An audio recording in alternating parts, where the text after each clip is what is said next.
The whole family estate was divided into multiple courtyards, each containing 4 buildings. The largest of these buildings was reserved for the elders or the young masters. The room to the right of the main hall was designated for the first wife, the one to the left for the second wife, and the farthest building was where the servants and maids resided together. The eldest young master's courtyard was in the southernmost part of the estate, called Nam Courtyard, named after him Ho Nam. As Lu Ti was carried toward it, countless eyes followed her every step. Some were filled with disdain, others with pity, and murmurs of gossip surrounded her from all sides. The Ho estate housed nearly 100 servants. With so many people, rumors spread quickly. Any minor event was known throughout the household in no time.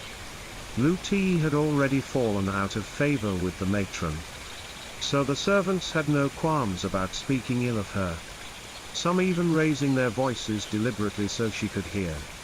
"Tch, she's nothing special. Just a pretty face. Lower your voice. She is still the first young master's proper wife." The other sneered. "A proper wife?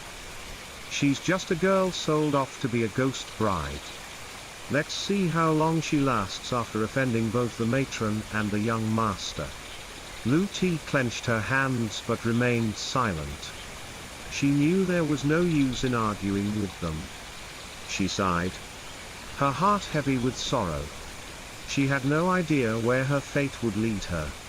At 18, she had already been wed to a dead man, not knowing when he might drag her down to the underworld with him. The porters carrying her set her down at the entrance of Nam Courtyard and mockingly said, "Apologies, mistress. We can't carry you all the way inside. You'll have to walk the rest of the way. We're just following the matron's orders. You people are too much." Chan puffed her cheeks in anger. Lu Ti quickly stopped her, whispering, "Let them be. Just prepare some warm water for me." Seeing how pale Lu Ti looked from blood loss, Chan panicked and said, "Let me help you inside before you catch a chill." Lu Ti leaned on Chan, taking each step with difficulty. The wounds on her back tore open with every movement, making her feel as though her flesh was being ripped apart from the fabric of her clothes. Every step felt like an ordeal. "Mistress, slow down, or it will hurt more." "Thank you, Chan." For the first time in years, someone showed her kindness.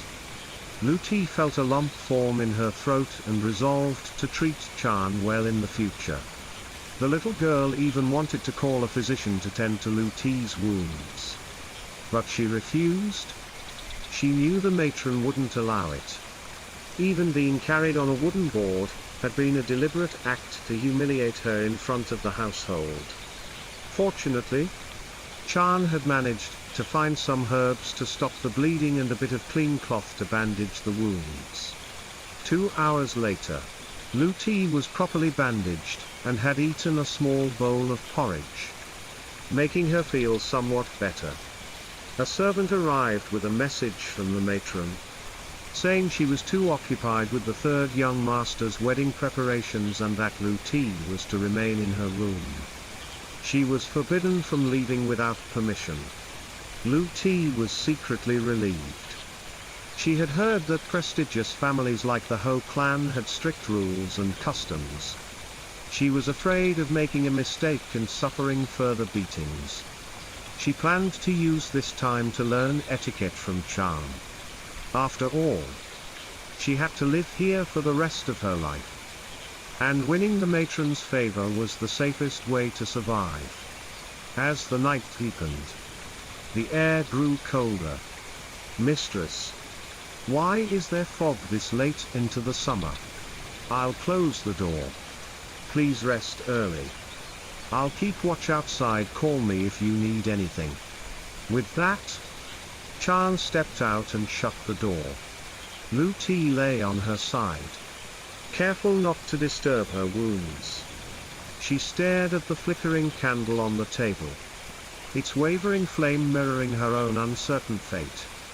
Before she knew it, she had drifted into sleep. Sister T. Sister T. Wake up and play with me. Don't sleep anymore. Come on. I'll take you somewhere fun. Lu Ti heard a child's voice calling to her. Pleading. Half asleep, she murmured. Come. Where do you want to go? As she sat up, she saw a young boy, around 5 or 6 years old, reaching out to hold her hand. Follow me. Sister. I'm lonely. Her body moved on its own, slipping out of bed, putting on her shoes, and following the boy. The door to her room was already wide open. Strangely, she saw no sign of Chan.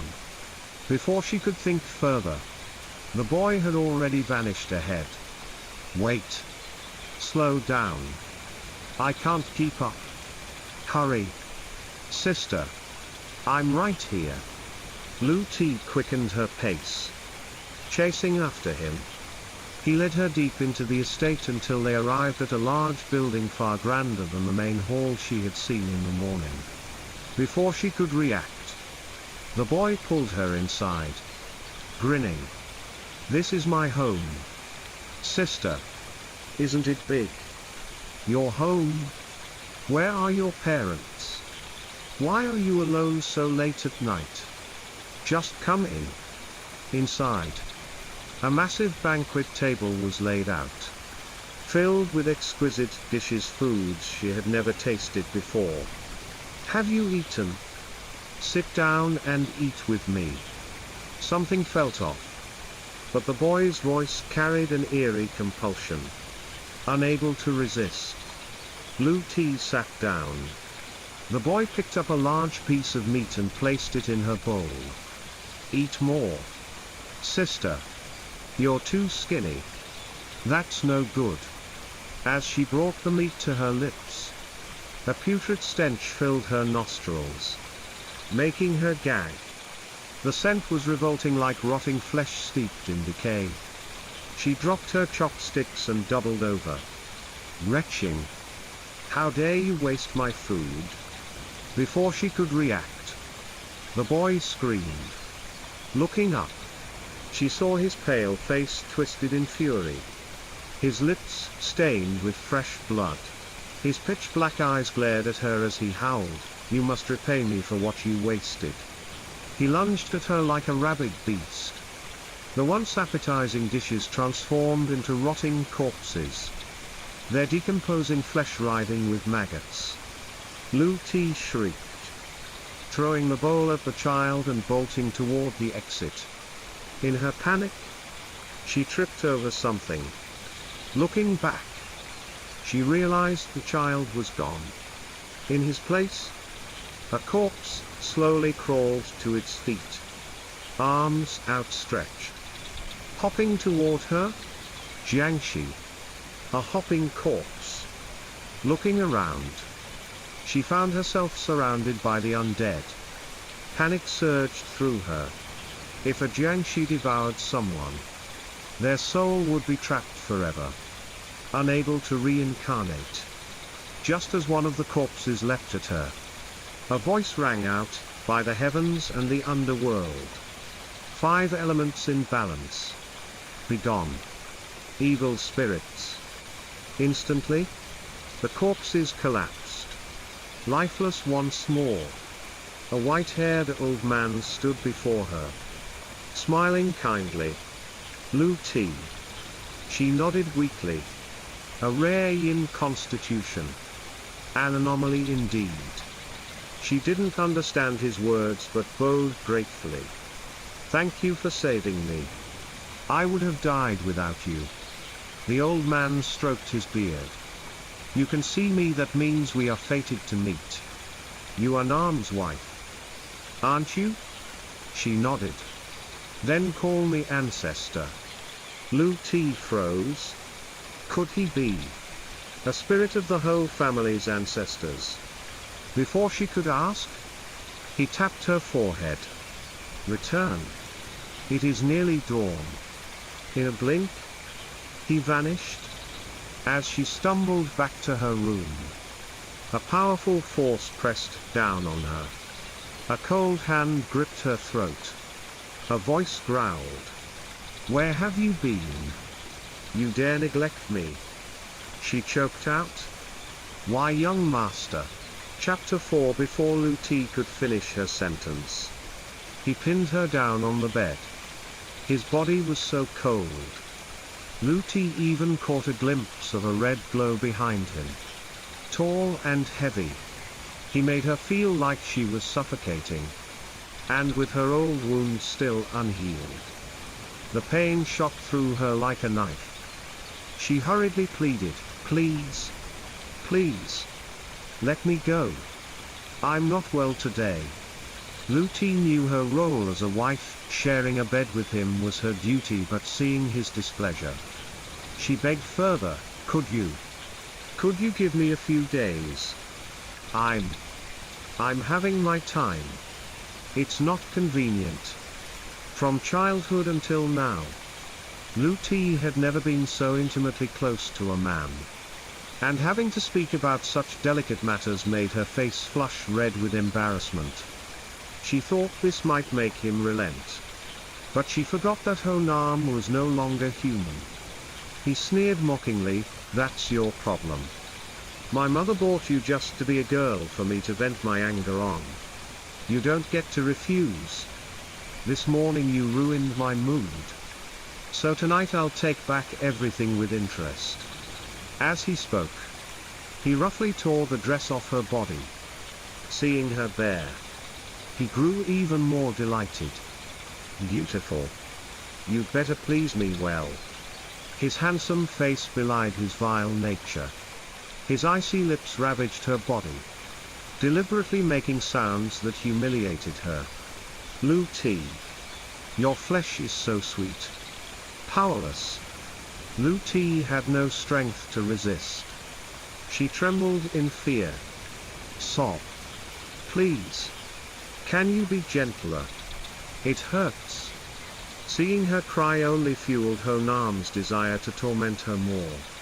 He grabbed her chin and smirked wickedly, looking at you like this makes me want to hurt you even more.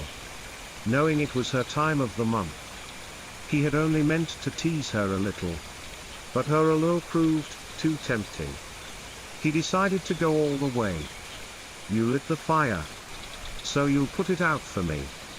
Lu Ti saw his eyes glowing red and panicked, trying to inch away from him. As he reached for her thighs, a sudden force flung him off the bed. The hand that had just touched her skin now burst into flames. You. Seeing him consumed by fire, Lu Ti nearly burst out laughing. She didn't understand why it happened. She pulled the blanket over herself and responded, I don't know either. Maybe tonight's not a good night for you to stay. Please go sleep in your room. Honam was furious, his excitement utterly ruined. You'll pay for this. Lu Ti jolted awake. It had all been a nightmare. She grabbed the curtain and curled up in a corner of the bed. It felt so real, the chill of his touch still lingered on her skin, on her chest and thighs. Vivid red marks he'd left seemed branded into her. Tears welled up in Lu Ti's eyes, soaking a corner of the curtain. At the third watch, when the rooster crowed, she didn't dare close her eyes, forcing herself to stay awake until morning. The next day, Chan came in to help Lu Ti with her makeup and asked with concern, did you not sleep last night? Mom. Don't worry, I'll put some powder on to brighten you up. You still have to serve tea to the mistress later. Looking at her reflection in the bronze mirror, Lu Ti was startled. Dark, swollen eyes, A gaunt face? She nodded and asked Chan to bring her some plain porridge to settle her stomach. When Luti arrived at the main house, no one was there yet. She waited another 3 hours until the first wife arrived. Greeting her coldly, served the tea. Yes. I respectfully offer you tea. Mother. Luti took the hot teacup poured by the maid beside the first wife, bowed slightly, and presented it with both hands. The first wife snorted, "Do you think I can swallow this? Tell me. What did you do last night to make Nam leave?" Luti hadn't expected the first wife to hear about it so soon. She stammered, I didn't do anything. You dare deny it? Looks like yesterday's beating didn't teach you anything. Stand there. The scalding tea was almost too much for Luti to hold. But as a new bride on her first day, she didn't dare drop it. She endured. Good morning. Mother. What's upset you so early? Hachi stepped in from the doorway. Her face radiant and cheerful. Her smile like a morning blossom that put others at ease. It's all because of Kong. I didn't mean to wake up late. Mother. Hachi shyly covered her face as she explained. The first wife smiled warmly. How could I be mad at you? I cherish you too much. Seeing you and your husband so happy makes me happy. Luti stood to the side, feeling like an outsider. A pang of sadness struck her. Hachi arrived late. Yet the first wife didn't scold her because she was the daughter of a high official. Meanwhile, Luti had come early. Yet she was still treated like trash from the market. Luti felt like she'd turned to stone. The heat on her hand paled in comparison to the sorrow in her heart. Sister-in-law. Sister-in-law. Did you hear me? Oh. I'm here. Luti snapped out of it. Hachi beamed brightly. I've asked Mother to forgive you. Serve her the tea before it's too late. Like a puppet. Luti followed Hachi's words. The first wife took the tea with a stern expression and sipped. Before she could hand Luti a red envelope, a servant rushed in, whispering something to her. Instantly, the first wife flew into a rage, smashing the teacup on the floor and pointing at Luti. Speak. Who did you meet last night? The hot tea splashed onto Luti's hand, nearly burning her, though it had cooled somewhat. Facing the first wife's terrifying, almost demonic expression, Luti nearly blurted out her encounter with the ancestor when a distant voice echoed in her ear, "Don't tell them you met me last night. And don't let anyone know you can see spirits. If they find out you have yin-yang eyes, they'll turn you into a corpse puppet. Your soul trapped in the Ho family forever." It was the ancestor from the night before. Luti dropped to her knees, clasping her hands in desperation. "I beg you. Mother. Last night I was bewitched by a ghost, dazedly following it before fainting. When I woke up, I truly remembered nothing. Please believe me. Is that so?" The first wife waved her hand as she spoke. The steward approached Luti, inspecting her from head to toe. Luti shivered under his piercing gaze, goosebumps rising all over her. She bears the mark of Fa Vong, which protects the living from the interference of the dead. The steward concluded. Looks like I underestimated you. The first wife's sharp eyes glinted, her pupils darting briefly before she suddenly smiled mysteriously at Luti. "Fine. I'll give you a chance to redeem yourself.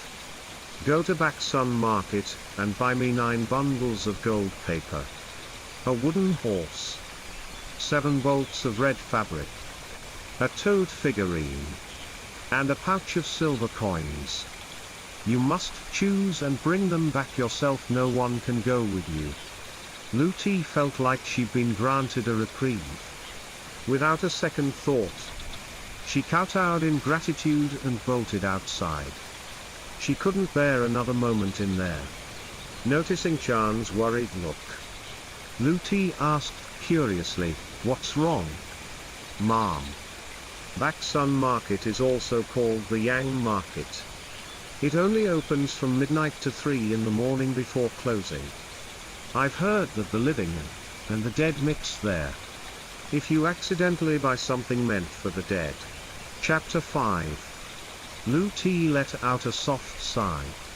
She had been so naive to think the first wife would easily forgive her. Seeing Luti's face turn pale, Chan tried to comfort her. "It's just something I heard, Mom. Don't worry too much. Maybe they spread those rumors to lure curious folks to the market to buy and sell." "Thank you. I understand. Hee. Let me help you back to your room now. Then I'll head to the kitchen to find something for you to eat for breakfast. You haven't had anything to line your stomach all morning." Luti nodded and followed Chan's lead. Right now, she needed to return to her room to prepare for the evening market. On the way back, she still faced the same whispers and scornful looks as the day before. "If you lot keep bad-mouthing the mistress, wait till the young master hears about it. Let's see if he'll gouge your eyes out and choke you all." Chan spoke boldly. The group of servants flinched a little, no longer daring to gossip openly in front of Luti. Hearing this, Luti felt a pang of bitterness. As long as he didn't harm her, that was enough. How could she dare hope for something as far-fetched as him standing up to protect her? Before long, night fell completely. To ensure she could buy everything the first wife had ordered, Luti set out early. By 9 in the evening, she was on her way. Before she left the estate, a servant of the first wife named Bitch handed her an oil lamp, 10 silver ingots, and 3 stacks of spirit money. Then threatened her, "Listen, mistress. The madam made it clear, if you don't buy everything, you'll wait for the next market. You keep going until you get it all. And if you've got any funny ideas about running away, you know the consequences." I understand. I'll definitely buy everything to make amends with mother. Good that you know your place. Now go. Head north along this road. Cross a river. Pass through a small forest. And you'll get there. Luti memorized her words. Clutching a small basket, determined to press forward, no matter what. She had to keep going. To survive? After half an hour, she reached the river Bitch had mentioned. It wasn't too wide, about 30 meters across, but the water surged and churned fiercely. Stranger still, there wasn't a single bridge spanning it. As Luti stood there, unsure what to do, a small boat slowly approached the bank where she waited. An old man's voice called out from the distance, crossing the river. "Young lady." Luti felt like she'd been thrown a lifeline. She eagerly waved him over. "Yes, sir?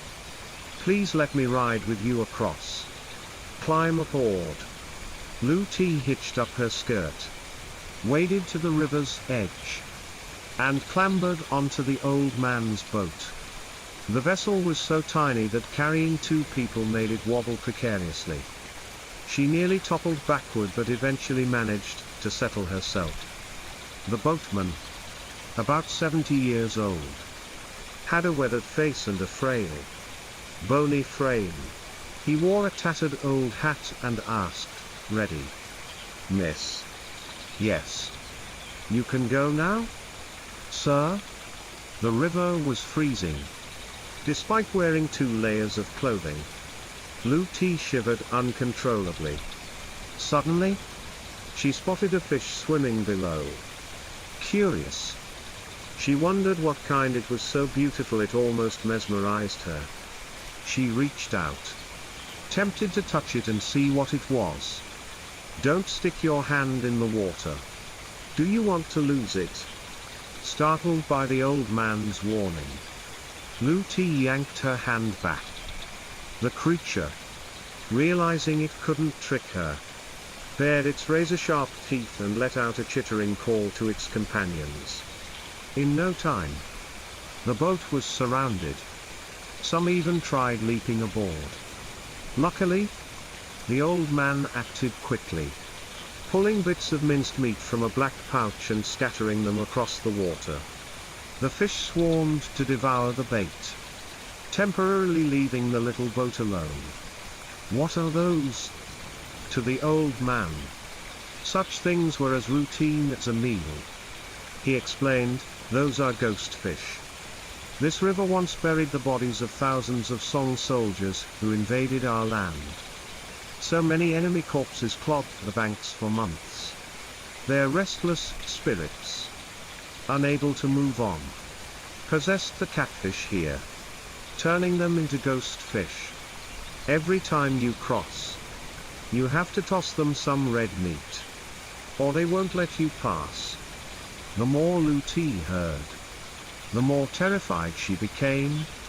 She shrank deeper into the boat. Red meat. That was clearly human flesh. Even after eating, the ghost fish growled at her, though less ferociously than before. They swam silently alongside, waiting for an unlucky slip. Do you have money with you? Thinking he meant a ferry fee, Lu Ti pulled a silver ingot from her basket and offered it. Here. Sir? He glanced at it and shook his head, not that kind. Only then did Lu Ti remember. She quickly pulled out a stack of spirit money and asked, this kind? Sir? The old man took it and tossed it into the river. Every year, people die here. You either give them some gold to ease their spirits, or... He paused deliberately, then smirked, or you join them down there as company for the rest of the journey. Lu Ti didn't dare ask another question. She told herself that the less she knew, the better. As they neared the opposite bank, the old man spoke again. You're heading to the Yang market? Ha! Lu Ti answered honestly, yes. Sir? I can tell you've got some luck. Let me give you a few tips. When you pass through the forest ahead, keep walking straight no matter who calls you. Don't answer or turn around. Every 10 steps, drop a piece of gold paper until you're out of the forest. That's all I'll say. Once you reach the Yang market, it's up to your wits.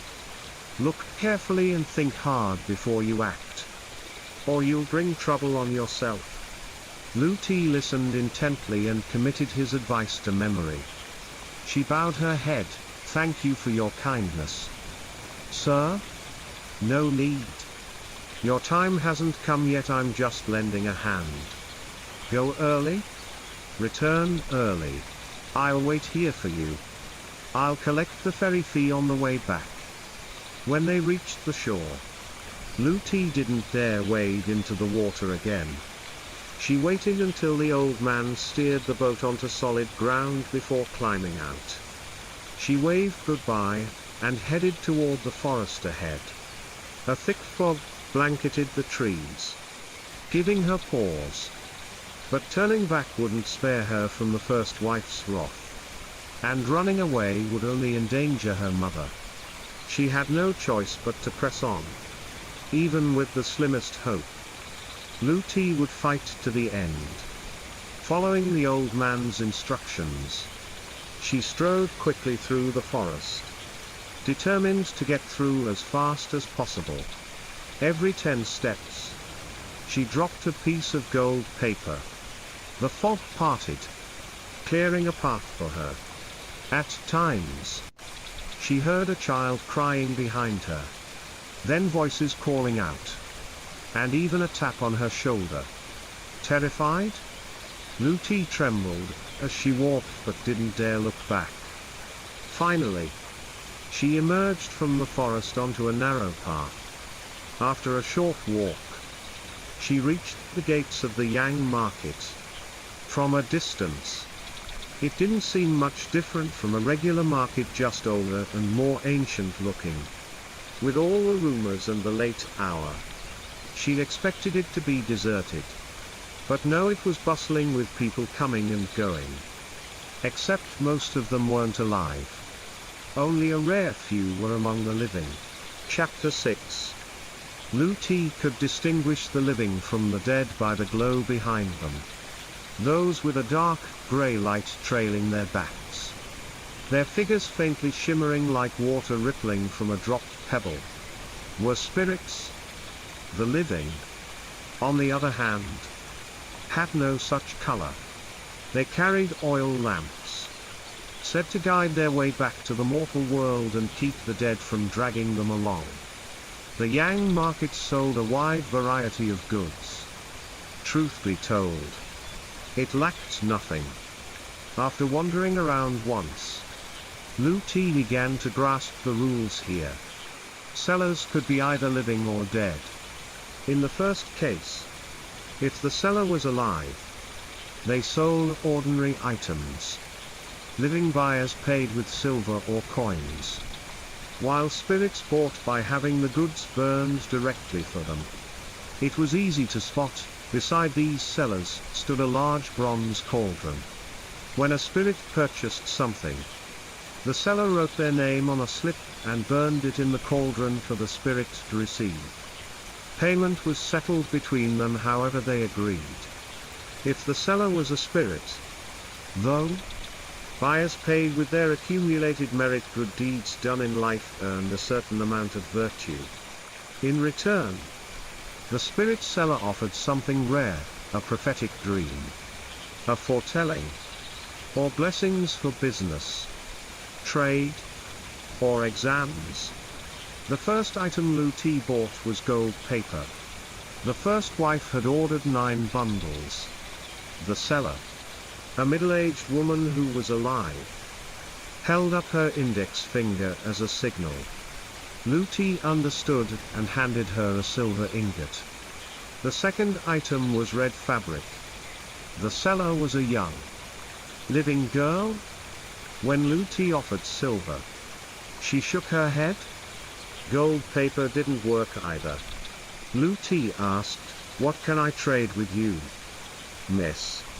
The girl lifted her head then, and Lu-Ti recoiled, nearly stumbling backward. Half her face was covered in burn scars and knife wounds, terrifying to behold. "A lock of your hair will do." With that, she handed Lu-Ti a pair of scissors, gesturing for her to cut it herself. Left with no choice, Lu-Ti set her basket down, loosened her hair, and snipped off a section with the scissors. "Is this enough?" The girl nodded and, as agreed, gave Lu-Ti 7 square pieces of red fabric, each the size of a palm. She added a warning, "Don't let this fabric touch water, or it'll be ruined." Cutting her hair left Lu-Ti with an odd feeling. But she had no time to dwell on it. She hurried to the next stall. The third and fourth items, a wooden horse and silver needles, were sold by another living person, an old woman. When she heard Lu-Ti ask for silver needles and a wooden horse, she gave her a strange look and questioned, "You're really buying silver needles and a wooden horse?" Lu-Ti replied, "Yes, ma'am. I'm buying them for someone else." Noticing Lu-Ti's kind face, the old woman added, "Listen, girl. A word of advice, while you're young. Build up your virtue. Don't do evil or aid evildoers. Retribution comes too late for regrets. Lu Ti grew even more confused and pressed, "May I ask what they're used for?" The old woman waved her off. "Helping you would ruin someone else's plans. And they wouldn't forgive me. Take the silver needles and wooden horse and go. You don't need to pay me." Seeing the old woman's firm resolve, Lu Ti knew pressing further was pointless. She thanked her and moved on to find the final item, a toad figurine. Whether the first wife was deliberately making things hard or not, Lu Ti circled the market 3 times and still couldn't find it. Could it be that living sellers didn't carry this item, and she'd have to buy it from a spirit?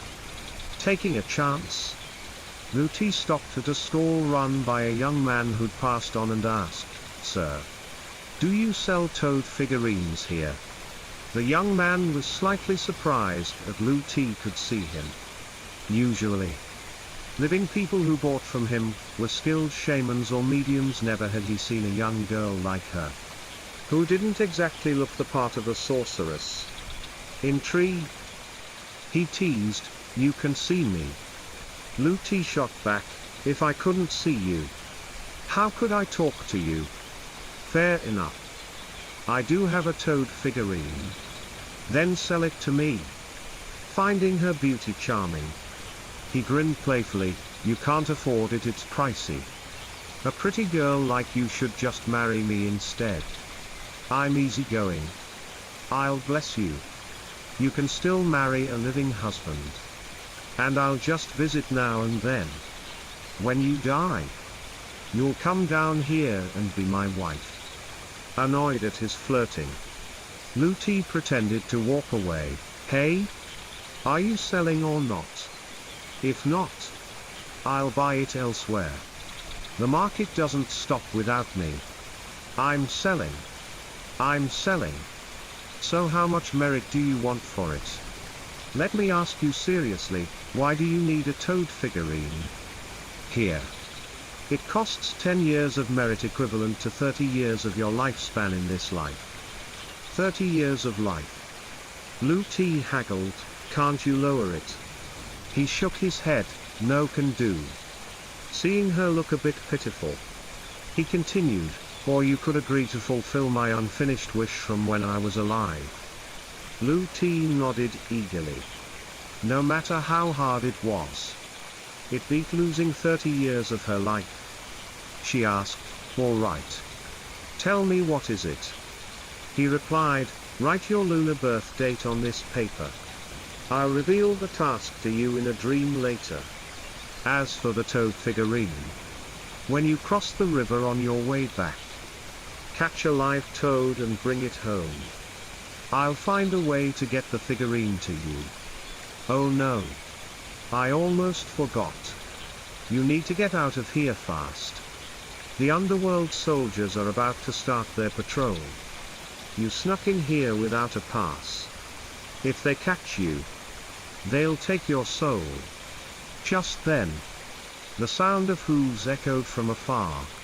The young man waved urgently, "Go now. I'll hold them off for a bit. Stick to the same route you came by. Run fast. Once you're on the ferry, you'll cross the boundary back to the living world. They can't follow you there. You'll be safe." Chapter 7. Lu Ti nodded, grabbed her basket, and dashed toward the market gate.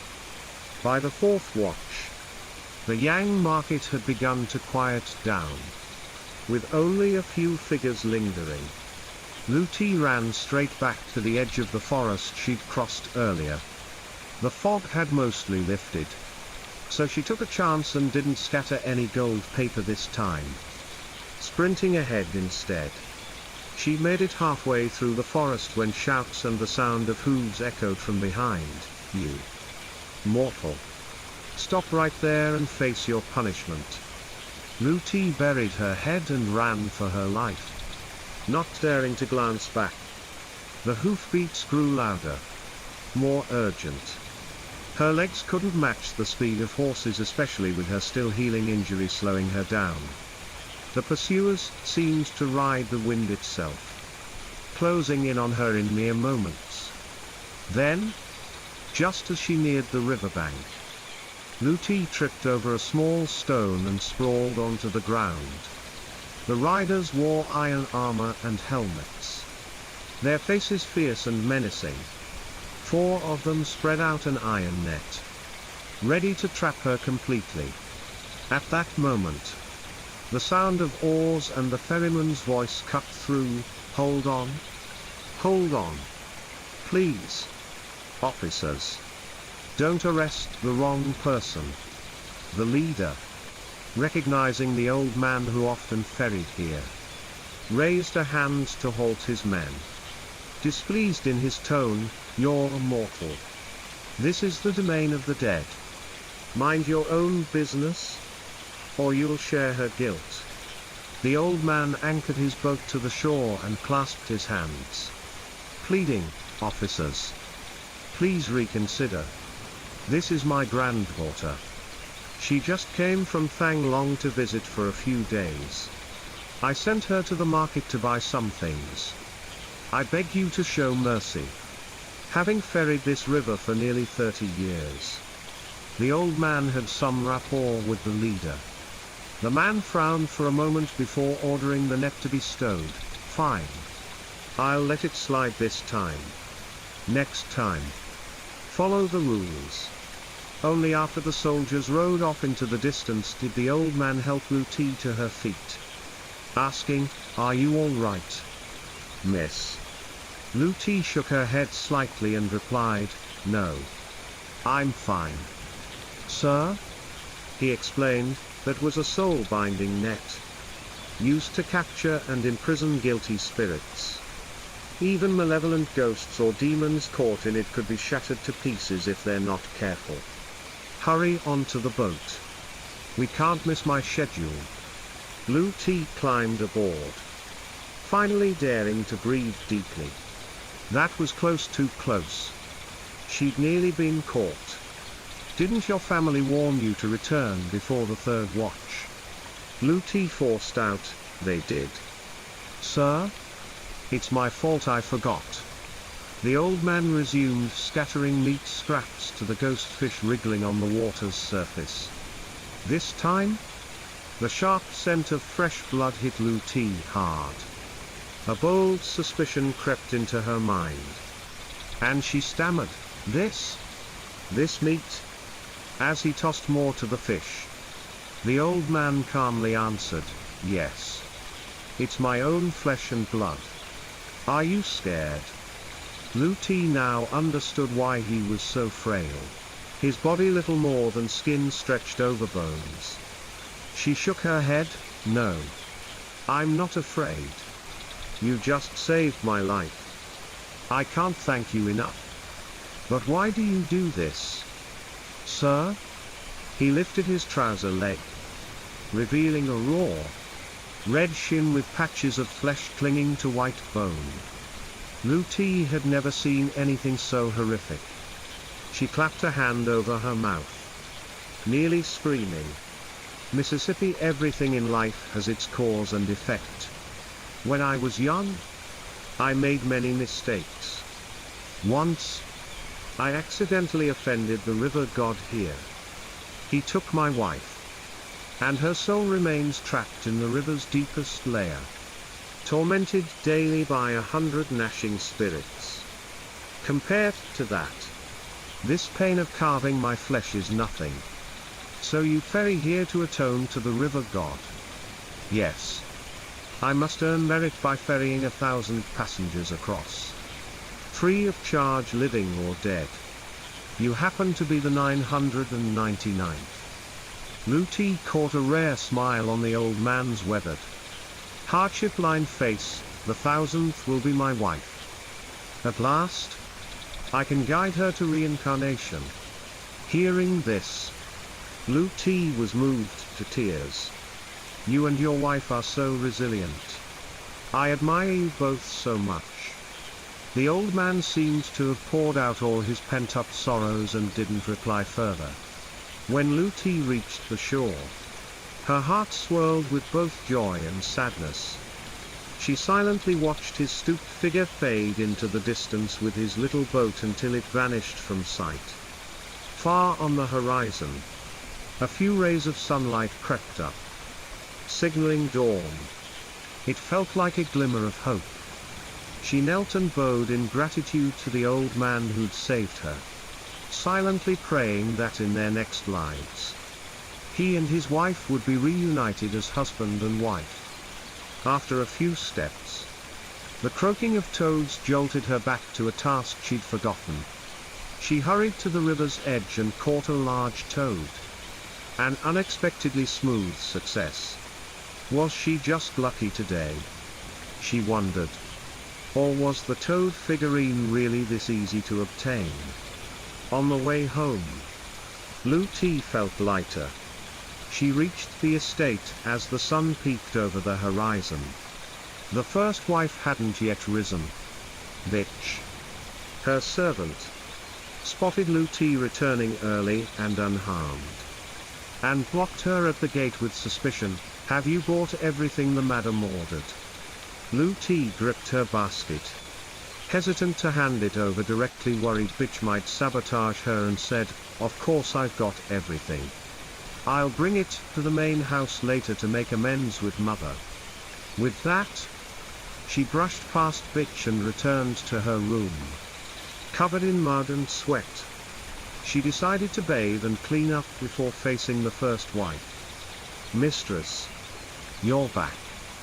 Chan, who'd been waiting at the door, rushed over, shouting with joy. Oh, you don't know how worried I was last night.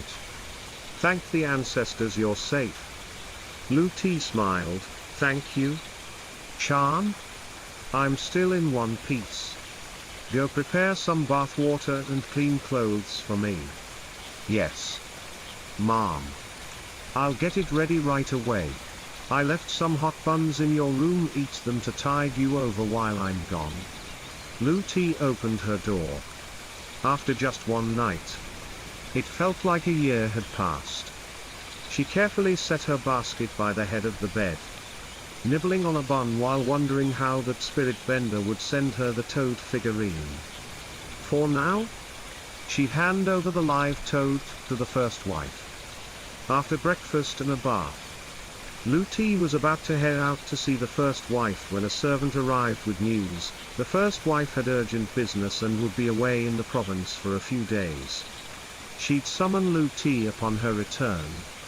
Lu-Ti was secretly thrilled. She told the servant to take the road to the first wife, but felt a twinge of unease. Better to wait a bit longer and see if anything changed. Chapter 8. That entire day might have been the most peaceful time Lu-Ti had enjoyed since she was born. She could do the things ordinary girls did: sewing, weaving, and in the afternoon, she asked Chan to find her a few books to read. Whether it was Lu-Ti's natural cleverness or not, her mother had only taught her to recognize characters. Yet she skimmed through these books and grasped their contents effortlessly, as if she'd read them before. Evening, though, was the time Lu-Ti dreaded most. After the previous night, her impression of the young master was abysmal. He disrespected her, was crude, and utterly unreasonable. But what had to come would come. Last night, the first wife had sent her to buy things, giving her an escape. But tonight, she had no excuse to avoid him. Before getting into bed, Lu-Ti didn't dare extinguish the lamp. A little light would ease her fear. In the dead of night, a sudden downpour began. The patter of raindrops falling from the eaves kept her tossing and turning, unable to sleep, punctuated by the occasional boom of thunder. She recalled that ghosts and demons feared lightning if struck. They'd be incinerated, with no hope of an afterlife. So surely he wouldn't come tonight. Right? Still, it wasn't until the second watch that Lu-Ti managed to doze off. She was drifting in a hazy sleep when someone grabbed her throat. The sensation was so real she couldn't tell if she was dreaming or awake. Something wet slithered across her face. Terrified? Lu-Ti tried to scream, but it stuffed a rag into her mouth, leaving her to muffle feeble cries. Young master. Young master. Why? Something felt off. Behind the young master, there was always a red glow, but this figure had none. Who was this? Who'd be bold enough to sneak into her room? Shut up. The man, irritated, raised his hand to slap her. Just then, a flash of lightning streaked through. In its brief glow, Lu-Ti glimpsed his face 8 parts similar to the young master's. The young master had narrow, elongated eyes and sword-like brows. But this man's features were more balanced, though his eyes still betrayed a deep ferocity. No. Could it be the third young master? Lu-Ti wasn't sure. Since marrying into the Ho family, she hadn't had the chance to meet him. But the Ho family was strict and traditional. How could a brother-in-law assault his sister-in-law? You. Third young master, she stammered, struggling to ask. Instantly, a slap cracked across her face. The man snarled, "You little wretch. You can't even recognize your own husband. Have I let you live too comfortably that you think you can climb over me? Or are you pining for some other man day and night?" Suddenly, he leaned close, sniffing her, muttering an incantation. His eyes turned blood red as he roared, "I knew it. Mother sent you out to buy things. And you dare to fool around with someone whose scent is on you. Don't think a bath can fool me." The slap stung fiercely, knocking the rag from her mouth onto the bed. She shook her head desperately, clasping her hands to beg, I didn't. I swear to the heavens I'm pure. I've never betrayed you. Please. Please believe me." He sneered, "Believe you? Fine. Let me check if you're still intact. If you're not, wait and see if I don't strangle you." Lu-Ti sobbed, pleading, "Please. Calm down and let me explain. I'm your wife." Seeing her beauty and tearful eyes, the young master inexplicably softened. He brushed his sleeve and said, "Wife. Ha! Then why didn't you let me touch you the other night and even teamed up with an outsider to harm me?" Lu-Ti paused, piecing it together. That night, he couldn't touch her because of the mark the ancestor left on her forehead.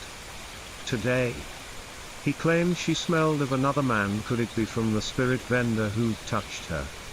That night, I truly don't know what happened. A ghost led me away. And when I woke up, I was alone by the graveyard. As for the man's scent today, it's from trading for the toad figurine. I swear I didn't betray you. Please believe me." The young master fell silent, mulling over her words. Then grinned wickedly, "All right? Let's say that's true. You're just a woman my mother bought to bring me luck. Sleep with me tonight." Lu-Ti realized he couldn't touch her because of the mark. So he borrowed the third young master's body, sneaking in during the storm when no servants were on watch. "Please. I'm your wife. You can't treat me like this. If not for me, then for this family. This is the third young master's body. He has his own family. Even if it's your soul, I can't accept this. If you insist, I'd rather bite my tongue and die than endure such shame." She clenched her fists, resolute. Her boldness made the young master falter. He asked, Are you truly loyal to me? Even knowing I'm not human? Hearing his tone soften, Lu Ti knew he was relenting. She looked into his eyes and said firmly, as long as you trust me and accept me, I'll stay by your side for life. She felt his hand tremble, whether from emotion or something else. She couldn't tell. He said, remember your promise today. I'll trust you this once. You know the consequences if. Lu Ti, sensing what he meant, cut him off with a small laugh. Don't worry. I won't let you down.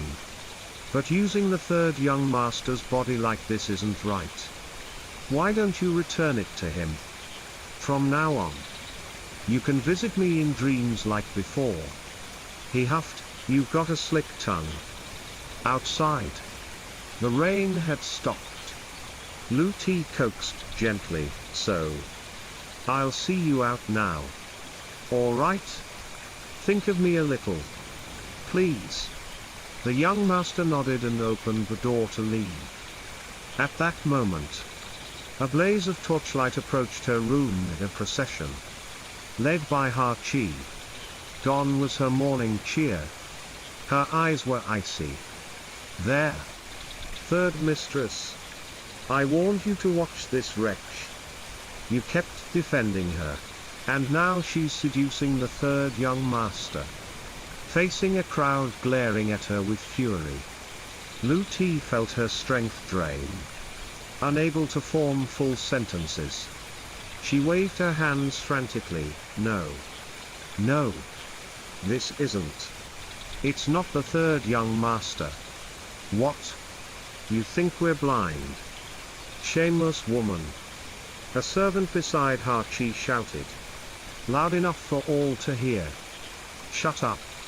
Do you know who I am? Nang. Another servant by Ha Chi's side poured oil on the fire. Look, mistress. She's got the third young master so bewitched he's probably about to claim the young master's soul possessed him to cover for her. Bitch. What now? Give Our Lady a proper explanation. Nang deliberately used lady instead of third mistress to emphasize Ha Chi's noble status, pressuring bitch to punish Lu Ti on the spot. Lu Ti. Looks like your days are numbered. The madam was going to let you live a bit longer, but now you've gone too far. Guards. Seize her. Tie her up at the graveyard. Mitch smirked mysteriously at Lu Ti. Perfect timing. Those things you bought yesterday will come in handy on you. Chapter 9? The servants, following orders, rushed to seize Lu Ti. But before they could lay a hand on her, the young master kicked them hard in the stomach. Frowning with fury, he roared, let's see who dares touch my wife. As he spoke, he strode toward bitch, pointing straight at her face. You're just a servant. Yet you think you can call the shots and raise your voice to your master. Looks like I need to teach you all a lesson today so you know who's the master and who's the servant in this house. His words were firm and clear. Mitch's face flushed with shame. It had been ages since anyone dared reprimand her like this. As the first wife's trusted servant, she'd grown accustomed to lording over the estate. You, the young master pointed at a male servant, 4 months ago. You stole 2 baskets of eggs and sold them at Dong Market. Then, on the 16th of the first month this year, you snuck around with the kitchen maid. The servant, called out by name with such precise details, couldn't deny it. He dropped to his knees, begging for mercy. And you? He turned to a female servant. Every month, you skim silk fabric and secretly sell it to the tailor at the village entrance. She too fell to her knees, frantically pleading for forgiveness. The rest, terrified he'd expose their own misdeeds, bowed in unison. By now, everyone was convinced this was indeed the young master. Only the heavens, earth, and spirits could know their secret missteps no human ever had. Lu-Ti was touched that he'd defend her by proving his identity. With his brash, sky-defying nature, his willingness to explain himself was solely to shield her from disgrace. Anyone who dares spout nonsense about today, think 7 times before opening your mouth, or watch out for me. For years, the Ho estate had buzzed with rumors about the young master's ghost. Some said he lingered, resentful for dying young without a wife. Others claimed he'd been murdered, throat slit, blood drained, turning him into an unavenged spirit unable to move on. Yet no one had ever seen him until now. Stepping forward to speak for the first mistress, it showed how much she meant to him. The servants, ever swayed by the wind, quickly chimed, "Yes. Yes. We know our mistake. Please, young master, calm your anger. Each of you, kowtow 3 times to apologize to my wife, and lose 3 months' wages." The servants obediently banged their heads on the ground, hurriedly saying, "Yes, sir. We're sorry, please. Young master and mistress, forgive us generously." Since they hadn't truly harmed her, Lu-Ti spoke up, "I bear no grudge against you. Get up." After settling things for Lu-Ti, he turned to her with instructions for the next few days. "I won't be able to visit you. Stay inside your room and don't go out." No sooner had he finished than he collapsed unconscious. Lu-Ti moved to help him, but remembered this was the 3rd young master's body. She stayed put, watching Hachi support him away, whether out of fear of the young master's authority or not. Neither Hachi nor Nang dared utter another word. The crowd dispersed, and soon the packed courtyard emptied, leaving only Lu-Ti and Chan. Chan gazed at Lu-Ti with admiration. "See? I told you. Hee. With how pretty and sweet you are. Mistress. Of course he'd care for you. Oh. When he protected you just now. It was like a scene from those hero saves the damsel plays I've seen." Lu-Ti knew Chan was exaggerating, but her heart swelled with joy. For the first time, someone had stood up for her, and it was her husband. How could she not feel proud? A woman's worth, after all, often lies in her husband. She didn't care if he was alive or dead as long as he gave her a shred of affection, a hint of family warmth. She'd stay by him forever. The next day, Lu-Ti felt utterly at ease. She stayed in her room sewing or reading, occasionally strolling the estate. The servants, now mindful, greeted her politely. That evening, she checked her basket and found the live toad had turned golden at some point. Its head bore a pattern of 2 fish facing each other. It had only 3 legs instead of 4, and its mouth held a coin. Lu-Ti marveled at the magic. How had that spirit turned a toad golden? Thankfully, he'd kept his word. She only wondered why he hadn't yet sent her a dream about his unfinished wish. 2 nights later, the first wife returned from the province and summoned Lu-Ti immediately, remembering the young master's warning to stay in her room. She hesitated, but defying the first wife's command was impossible. She grabbed her basket containing 9 bundles of gold paper, a wooden horse, 7 pieces of red fabric, a toad figurine, and a pouch of silver needles, and followed Bitch. Bitch didn't lead her to the main house as usual but to the slaughterhouse.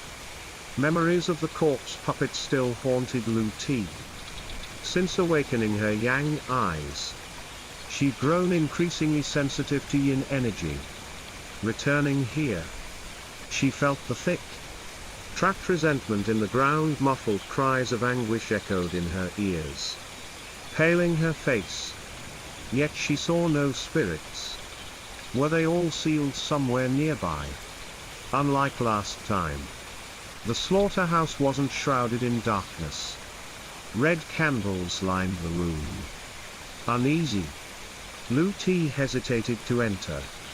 Seeing this, Bitch shoved her hard, sending her crashing face first to the ground. The stench hit her foul. The reek of blood assaulted her nose. How much human blood had soaked this place? Lu Ti wondered what secrets the Ho family hid from the world. Was it really just refining corpses and raising curses? As rumors claimed, Bitch had already snatched her basket and presented it to the first wife. Inspecting the items she'd requested, the first wife didn't praise Lu Ti.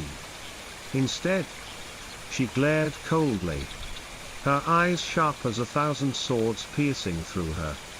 Grabbing the toad figurine, she hurled it to the ground and shouted, "You've got some guts.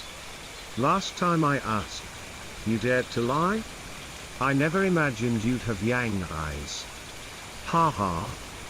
Brilliant. Truly brilliant. To think I ding man would be fooled by an 18-year-old brat." Lu Ti froze, realization dawning. She'd searched every living vendor at the market and found no toad figurine, only the dead sold it. The first wife had planned this to test if Lu Ti could see spirits. A cunning move that tricked her into handing over the evidence of her own guilt. "Those who deceive me must pay." As if reading her thoughts, the first wife sneered, "Hoping the young master will save you. Useless. He's gravely injured from possessing the third young master's body too long." She pulled a needle from her pouch, grinning viciously at Lu Ti. The wrinkles of time etched deep into her face. And in that moment, she seemed to age decades before Lu Ti's eyes. The first wife approached slowly, toying with her prey. Gripping Lu Ti's chin tightly, she said, "This skin of yours is so beautiful. So youthful. Peeling off a layer shouldn't hurt too much. Right?" Chapter 10. Lu Ti shrank back in fear. Was the first wife really going to peel off her face? She recalled what Chan had once told her about the fates of other brides in the Ho family. They all met gruesome ends. Their skin stripped bare, leaving only red flesh and white bones to feed cursed breeding worms. Seeing Lu Ti resist, the first wife grew angrier and ordered Bitch and 2 male servants to hold her tight. The cold needle pierced her left cheek, and Lu Ti felt it seeping in, cutting through her skin layer by layer. "I'll help you hide your yang eyes. Quick! Tell her to check." A strange voice echoed in Lu Ti's mind like a final straw to grasp in desperation. She hurriedly said, "Mother, please check me. I really don't have yang eyes." The first wife pulled the needle back, intrigued, still fighting to the end. "Ha!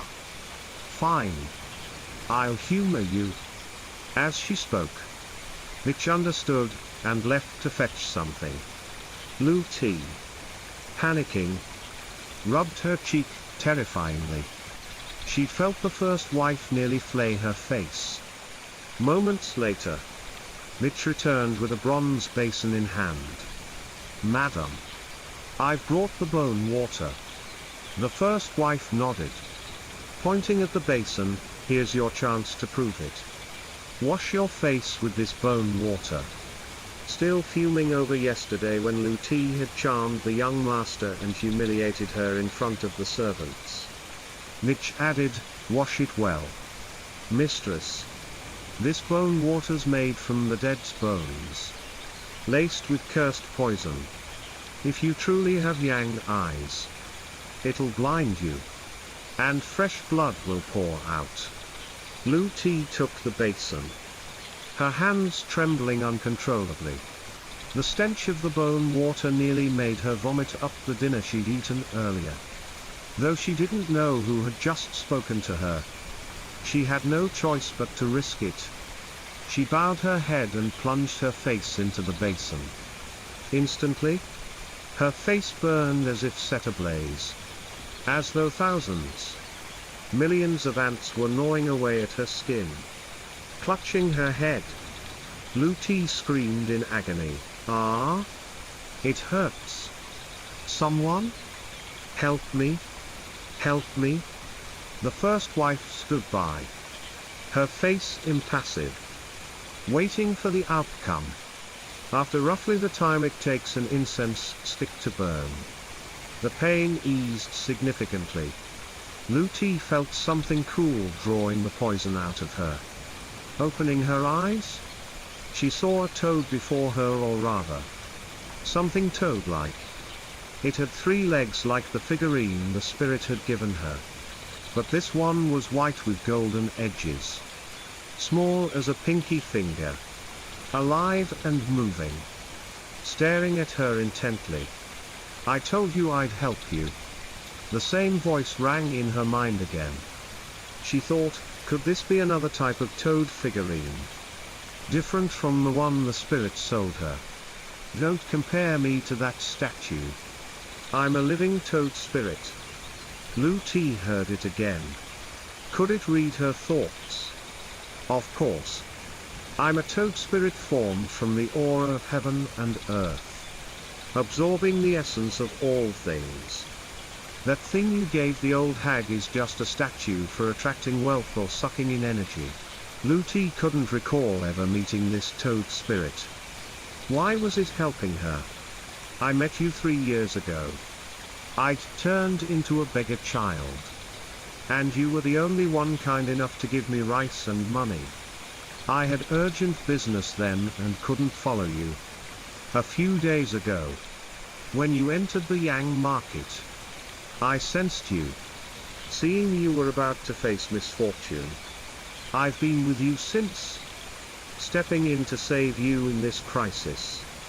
That statue. It was laced with yin poison by someone else. Right as the toad spirit finished, the first wife suddenly shrieked, "Ah? Poison? Call Ding Thang now." Ding Thang was the steward. Seeing the first wife in distress, Bitch bolted to fetch him. When Ding Thang arrived, he saw her body covered in black and purple bruises. He quickly pulled a talisman from his sleeve and slapped it onto her face. Poison spell. Dispel. Countless tiny worms writhed beneath her skin, some swelling as if about to burst out. The first wife screamed in torment. Her pain seemed 100 times worse than Lu Ti's earlier ordeal. "It hurts. Ah!" The louder she howled, the more the curse worms inside her thrashed.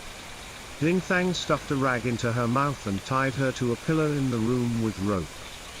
Heavenly spirits emerge. Expel the worms. Sweat poured down Ding Thang's face.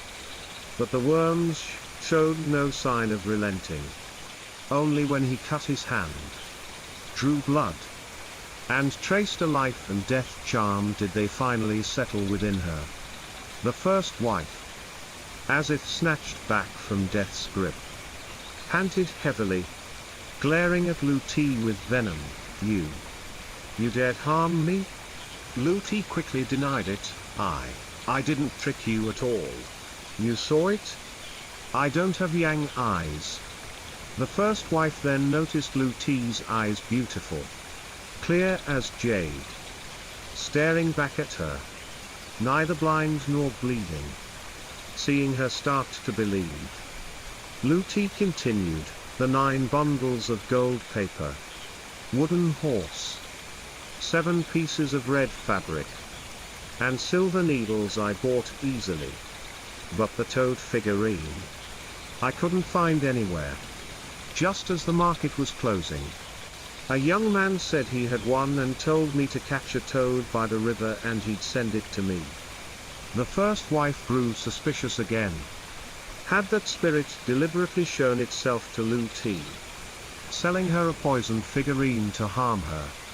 Though she knew Lu Ti was just a pawn, her rage wouldn't relent. As she moved to punish her, Ding Thang intervened. "Madam, don't be angry. The first mistress is still family. The priority now is catching that man. The curse worms in you are strange. I can only suppress them, not extract them yet." Suppressing her fury, the first wife forced a smile at Lu Ti. Softening her tone, "I'm sorry. I wronged you. I'll have the young master make it up to you." Lu Ti knew they were only sweet-talking her to lure her into finding the spirit who sold the figurine. She saw through it but couldn't confront them after all. The cruel first wife was still her mother-in-law? She nodded, "Yes. This little misunderstanding is nothing. It's my fault you got poisoned." "I, Ding Thang." Impatient? "Cut her off. The urgent task now is for the first mistress to lead me to the seller of that figurine to save the madam. It's 1 in the morning. Let's go now? If we miss this window, we'll have to wait until tomorrow night. And I fear the madam." Lu Ti nodded and followed Ding Thang out. This time, riding horses, they reached the riverbank in no time. The ferryman had been replaced, and Lu Ti felt a pang of disappointment at not seeing the familiar old man. The trip from the Ho estate to the Yang market took just an hour. She led Ding Thang to the spirit vendor's stall, but he was nowhere to be found. After 3 or 4 loops through the market, there was still no trace of him, as if he'd never existed. Passing someone, she was suddenly struck hard on the shoulder. Lu Ti gasped, clutching her chest as she sank to the ground, fainting. When she opened her eyes, she saw someone before her identical to herself. Chapter 11. "Who are you? Why do you look just like me?" Lu Ti screamed in panic. But the figure seemed deaf to her words, staring at her with hollow eyes, her right hand trembling. Lu Ti reached out to touch the figure only to find her hand turning transparent, passing right through the girl's body. Could she be dead? Was that her own living body? Her form felt weightless, free of burdens, even gliding above the ground. Lu Ti couldn't believe she'd died so easily. She tried merging with her body, but no matter how many times she attempted it, an unseen force within repelled her. Suddenly, she noticed her soul growing fainter, the golden light encasing it dimmed. Before she could grasp what was happening, a familiar voice came from behind, "If you keep forcing your soul into that body, the backlash will shatter you to pieces." Turning around, Lu Ti saw the young man from the underworld who'd sold her the toad figurine. Furious, she glared at him. "Who are you? Why did you harm me? I've never wronged you. Come with me. I'll explain as we go." Now knowing he wasn't trustworthy, Lu Ti had no intention of following, yet her soul moved as if controlled, trailing obediently behind him. "What have you done to me? I told you to marry me, but you stubbornly refused? Don't dodge the question. I know you used me to poison the first wife with yin venom." Her words stopped him cold. Astonished, he asked, "How do you know it was yin venom?" Realizing her slip, Lu Ti backtracked, "I overheard the steward and the first wife talking. That's how?" He snorted coldly, knowing won't help you. My yin venom was nurtured in the river waters of the underworld. Even if she dispels it, it'll cost her half her life. That old hag deserves to die. Lu Ti heard the raw hatred in his voice. Recalling the first wife writhing in agony as curse worms ravaged her body. She'd heard that cursing others came at a price. What deep grudge could drive him to such ruthless revenge? What did the first wife do to you? He replied, you'll have your answer soon? Passing through the Yang market and a short distance beyond, they reached a small village. He smiled and explained, this is Vol.3 village. A resting stop for souls before they enter the ghost gate.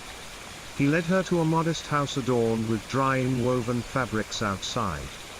The shimmering, soft red cloth looked eerily familiar to Lu Ti.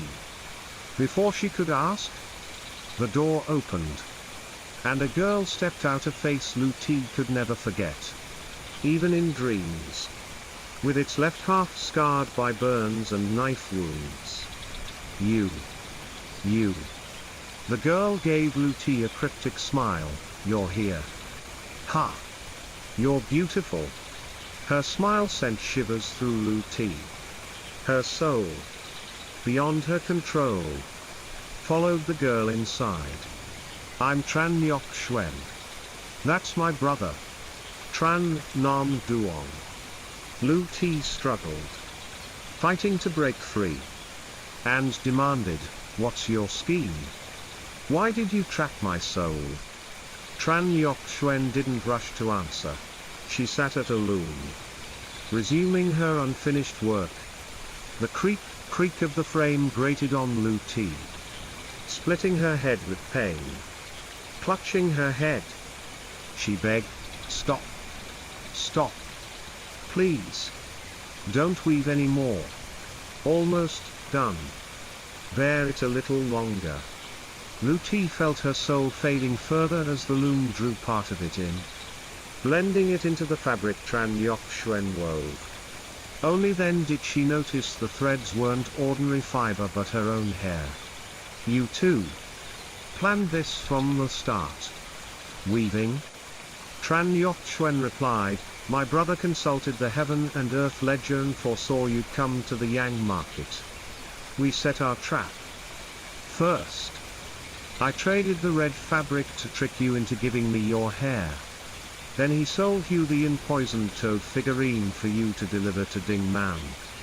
Once she was poisoned, she'd send someone with you here to find him. And I'd use your hair to pull your soul from your body. But I've never wronged you. Why harm me? Her voice rasped from the pain as she shouted in fury.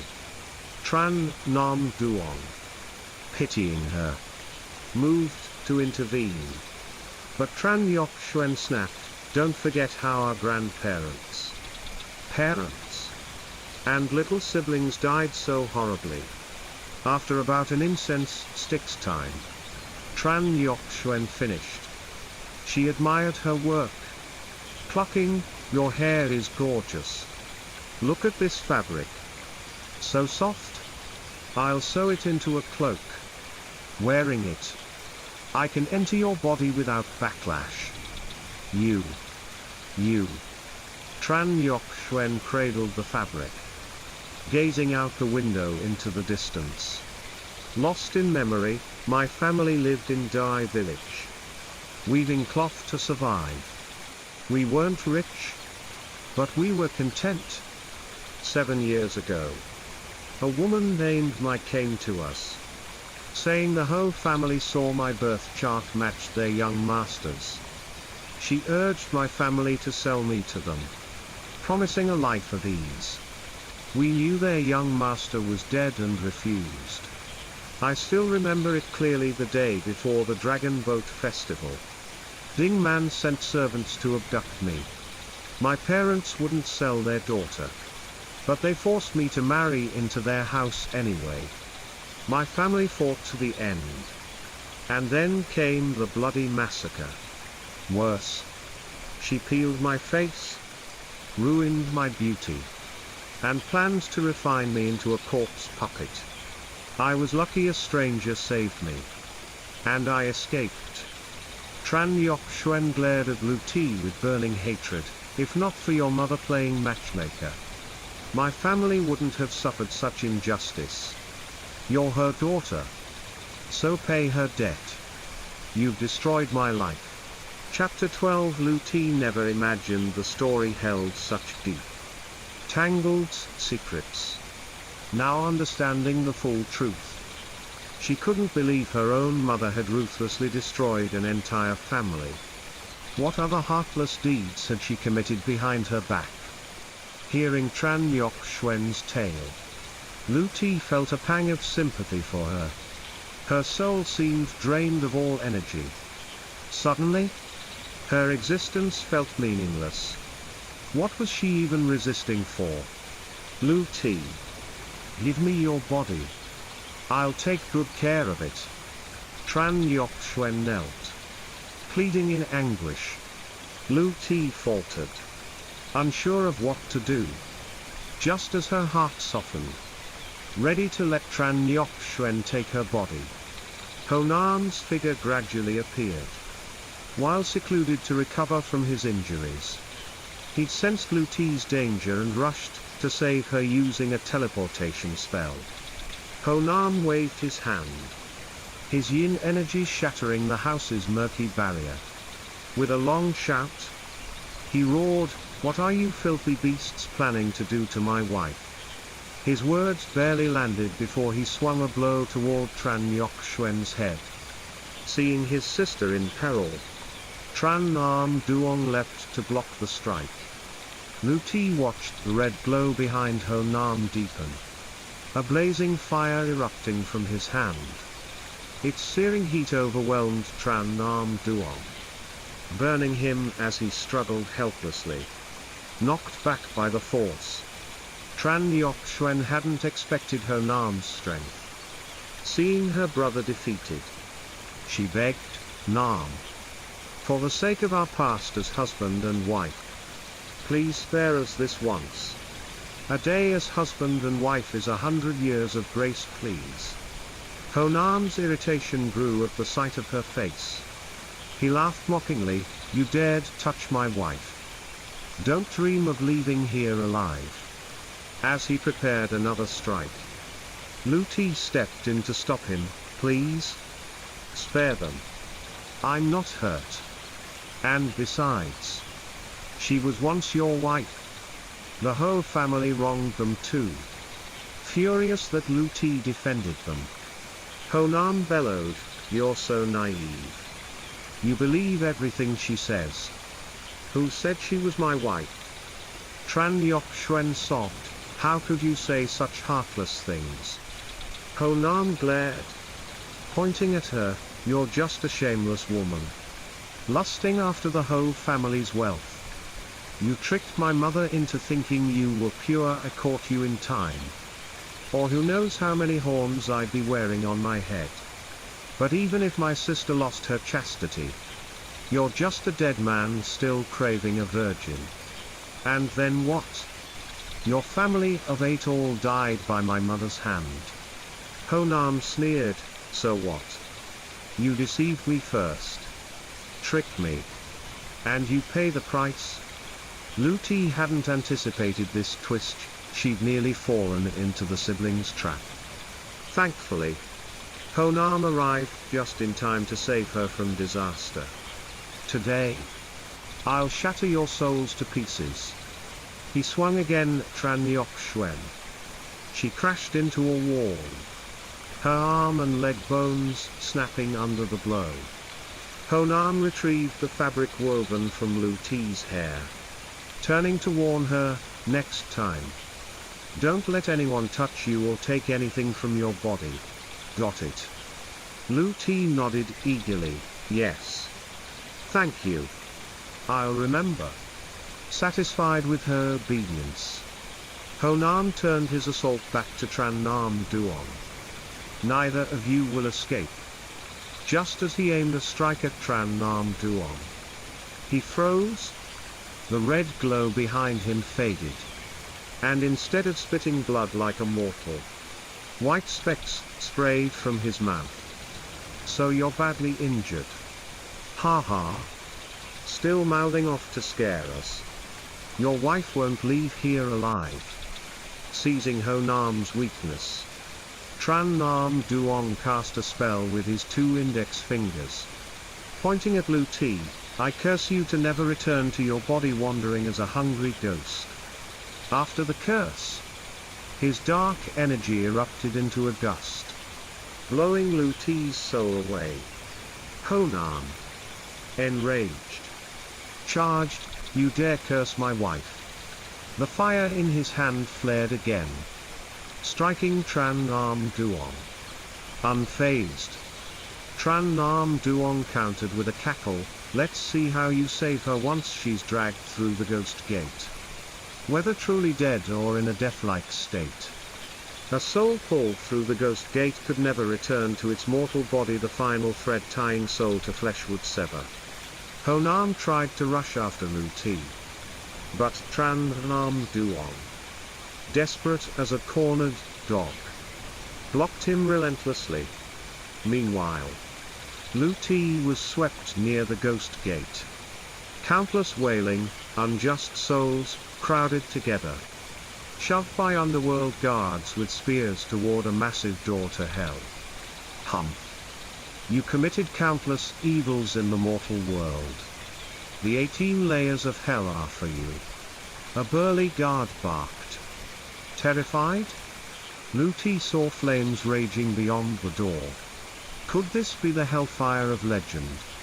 I haven't committed any crimes. Please reconsider. Her pleas were all too familiar to the guards. Every soul claimed innocence. And over time, they grew numb to it. Ignoring her, they let the throng of souls push Lu Ti closer to the gate. The hellfire blazed, threatening to consume her soul. Gradually, her strength waned. She could only let the crowd carry her toward the door. Wait. At the critical moment, the whole family ancestor appeared. With a wave of his hand, Lu Ti's soul flew to his side. The guards, recognizing him, knelt in respect. Ho Nyut, regular officer. The ancestor led Lu Ti away, riding clouds back to the Ho estate in mere moments.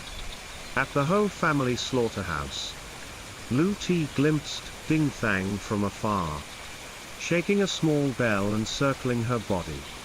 Before she could thank the ancestor, he thrust her toward Ding Thang. Her vision darkened, consciousness slipping away. When Lu Ti opened her eyes, the first wife's worried face greeted her. She tried to speak but couldn't form words. The first wife turned to Ding Thang. Did you summon all 3 souls and 7 spirits?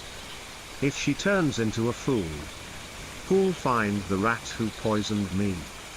Ding Thang nodded, sprinkling holy water on Lu Ti's head.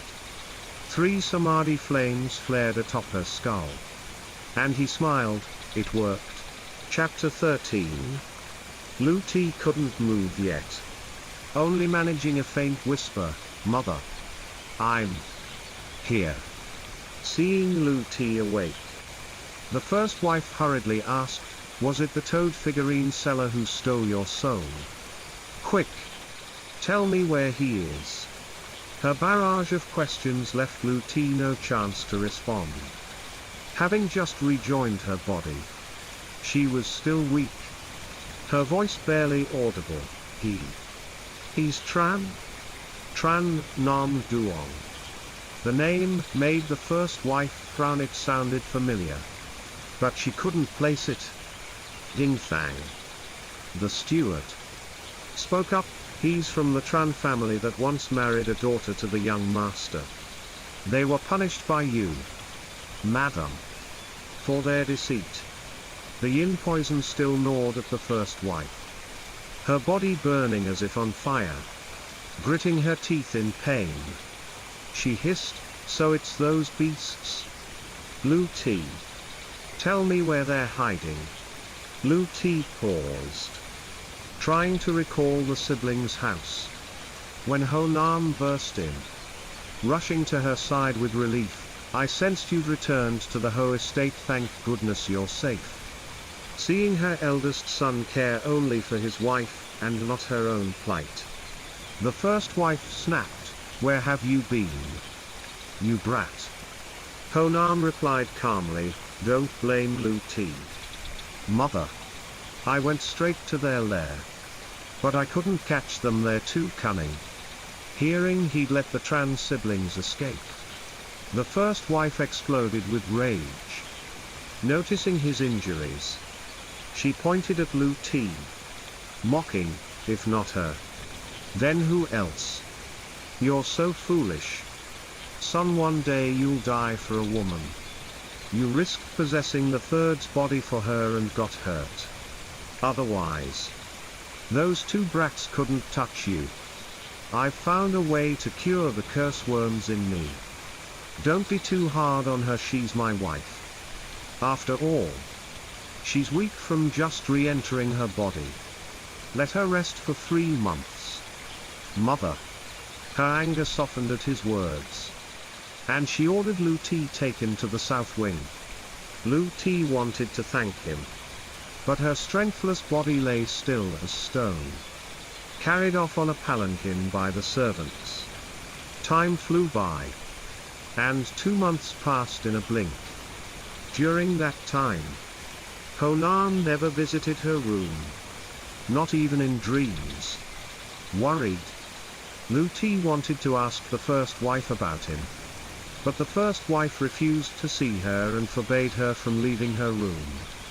It was now the ghost month, a time when yin and yang intertwined, and the ghost gate opened, allowing spirits to visit their living kin. Yet many malevolent souls also seized the chance to escape and wreak havoc. Over those 2 months, Blue T's yang eyes sharpened. She could hear ghosts' voices from afar. Every night, as she slept, the wails of countless resentful spirits from the Ho family slaughterhouse echoed clearly. Sometimes a child's cry, sometimes a woman's mournful song, other times the stomping of an army in battle. On the 10th of the 7th lunar month, the first wife finally came to Blue T. Compared to before, she'd aged noticeably. Freckles now marred her once flawless face. "You've rested 2 months, and your wounds are healed. This house doesn't keep idle mouths. Tonight, I'm heading to the border pass to fetch fabric sent by the Song people. Pack quickly and come with me. We leave at midnight." With such an order, Blue T couldn't refuse. She bowed, "Yes. Daughter-in-law understands." "Mother, how's the young master?" The first wife snorted, "Lucky for you. He's fine. You'd better behave as I say and don't ask too much." With that, she turned and left. Still weak, Blue T collapsed onto the bed. Gasping, she hadn't fully adjusted to her body, often feeling dizzy. She had a hunch this trip wasn't just about trading fabric. Over the past 2 months, she pondered how the Ho family amassed such immense wealth. Combined with the trapped souls in the slaughterhouse, her suspicions grew. She felt the Ho family was hiding a colossal, earth-shaking scheme. Perhaps thanks to Honam. Though the first wife openly despised her, she didn't mistreat her. For this fabric trip, she even let Blue T ride in the carriage with her. The route from Baksun to the border wasn't far, but the mountain roads were treacherous, and the jostling carriage made Blue T cough violently several times. The first wife nearly threw her out. "Lucky you're still useful." Blue T didn't grasp her meaning until they reached the border. The whole entourage posed as fabric merchants. But the truth emerged: the first wife was there to refine Yin soldiers. No longer bothering to hide it. She laid her cards bare: just stand still and lure the souls here. Ding Thang will capture them to forge Yin soldiers. She turned to Ding Thang: is this spot suitable? Ding Thang surveyed the river-shaped terrain, counting on his fingers. After a moment, he reported, "Madam, there's a massive burial site nearby with over 10,000 souls. It seems ideal, but something feels off." Hearing this, the first wife ordered the servants, "You lot, go check if there's a small village nearby." The servants obeyed, returning shortly, "Madam, less than a mile away. There's a small village." She nodded, "Then we'll rest there tonight." Following her command, the group moved toward the village. Lu Ti's heart pounded and she smelled the familiar stench of blood again. An eerie feeling washed over her. This hamlet held something terrifying. Something even the first wife couldn't handle. As she opened her mouth to warn them, Ding Thang's voice interrupted, "We're fabric merchants who missed our travel time passing through. Could you let us stay the night?" Lu Ti lifted the curtain and saw him speaking to a blind old woman. Her eyes stark white, pupils mere hollows. "You may." Chapter 14. Noticing the blind old woman's slight hesitation, Ding Thang added, "You only need to let the madam and the mistress stay for one night. The rest of us will find shelter at the forest's edge. When we leave tomorrow, the madam will surely reward you handsomely." As they neared the village, Lu Ti had overheard their plan, to avoid the yin energy of the sacred, toxic forest. The first wife would take Lu Ti to stay in a village home. Village elders often kept guardian spirits like chicken ghosts or corner ghosts, and fearing their yin soldier scheme might be exposed, the first wife and Ding Thang opted for a common household instead. Meanwhile, Ding Thang would lead the others to find a feng shui spot for their ritual altar. The blind old woman, hearing they were fabric merchants likely carrying gold, silver, and cloth, relented. "My son and the village men went hunting in the forest a week ago and haven't returned. It's just me and my pregnant daughter-in-law here, so we can only accommodate two." Guided by the blind old woman, the first wife and Lu Ti easily entered the village. Oddly, though blind, she moved steadily, leaning on a bamboo cane with her right hand. Chatting as they went, "You must be kin people, right?" Lu Ti answered, "Yes, Mom. We're from the Lang region." "What's this place called?" "This is Lak village. Our Thai ancestors have lived here for ages." "Is that so?" Lu Ti was about to ask more when a girl dashed up, flustered. Unlike the old woman's simple attire, she wore a black skirt, a short blouse, and a poo scarf. Traditional Thai garb Lu Ti recognized from illustrations in the Ho family's 100 books. "Oh, Granny Nan. Hurry back. I heard you're in labor and about to give birth." I know. Poor old me. With my son away. Go quick. Should I fetch a shaman to help?" The blind old woman waved it off. "Oh? Nonsense, it's just childbirth. I birthed 10 kids back in the day. No shamans or midwives needed. We barely had rice to eat. Why waste money?" Lu Ti felt pity for the girl. Her mother-in-law was the same. Cold to those not of their blood. She kept her thoughts to herself and followed the old woman home. Soon, they reached her house. Unlike kin homes. The Thai lived in stilt houses made of bamboo. The lower level housed livestock and deterred wild beasts, while the upper was for living.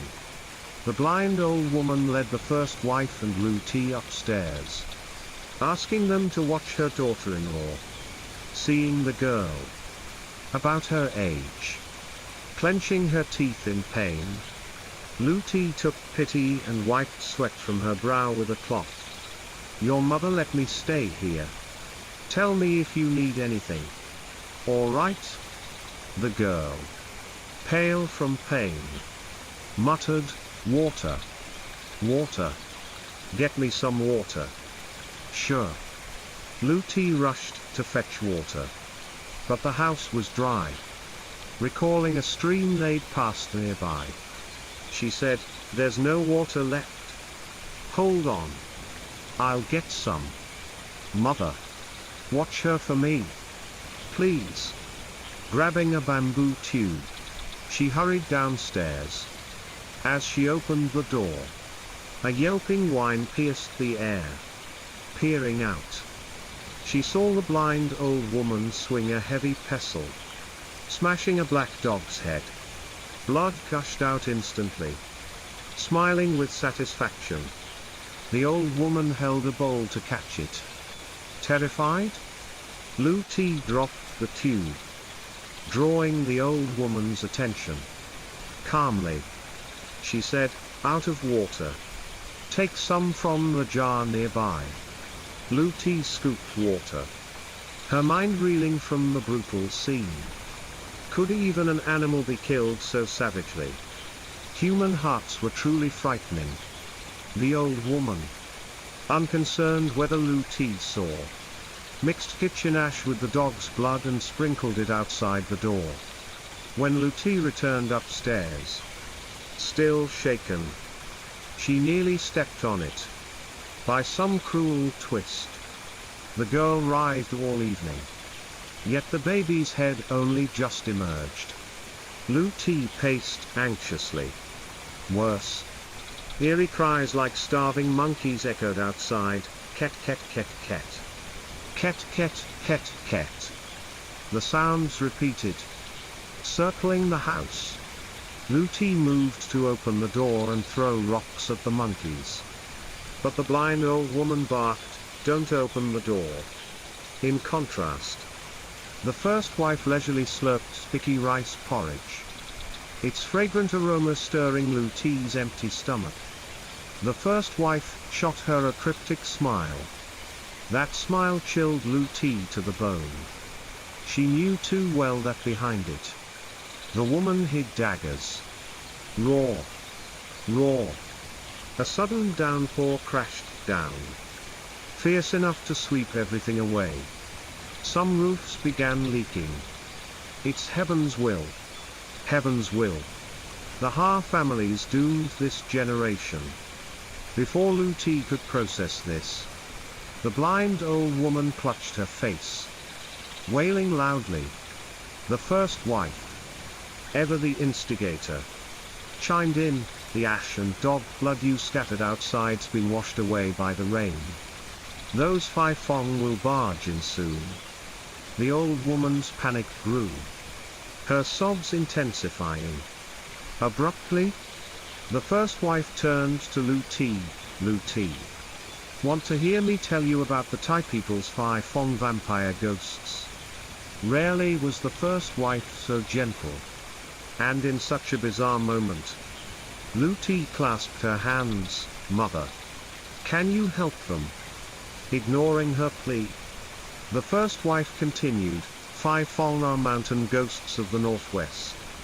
The Thai call them vampire spirits. By day, they're stunning, captivating any man. They live like normal people. But at night, they haunt streams to feed. They don't drink blood or eat flesh as folklore claims. They crave placentas. That's why she mixed ash with dog blood and spread it at the door to keep them out." Lu Ti didn't understand why the old woman was so desperate. If the mother cut the placenta after birth, what harm would it do? as if reading her mind. The first wife added, when Phi Fong smell blood, they turn feral. They'll rip out the placenta, and the mother's organs with it. Lu Ti covered her mouth in horror. How could the child survive then? It'd be one corpse. 2 lives lost.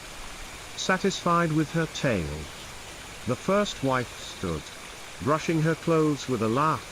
Don't worry, I can help her. Desperate, the old woman had no choice. She kowtowed, pleading, please, save my grandchild. I'll be your ox or horse, anything. Saving one life beats building 7 pagodas. I beg you. The first wife commanded, fine? Get me some rice and white liquor. Mix them together. Find as many bamboo tubes as you can. Split them into small vials.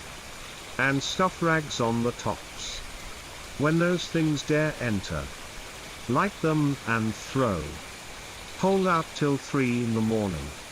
And we're safe. Lu Ti jumped to help the old woman, leaving the first wife to watch the laboring girl.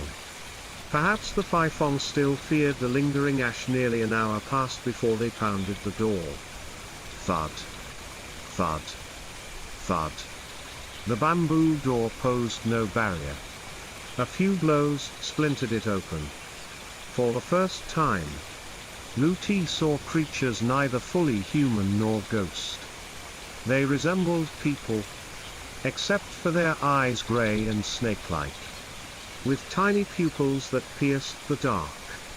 Hunched slightly, they sniffed the air, zeroing in on the girl.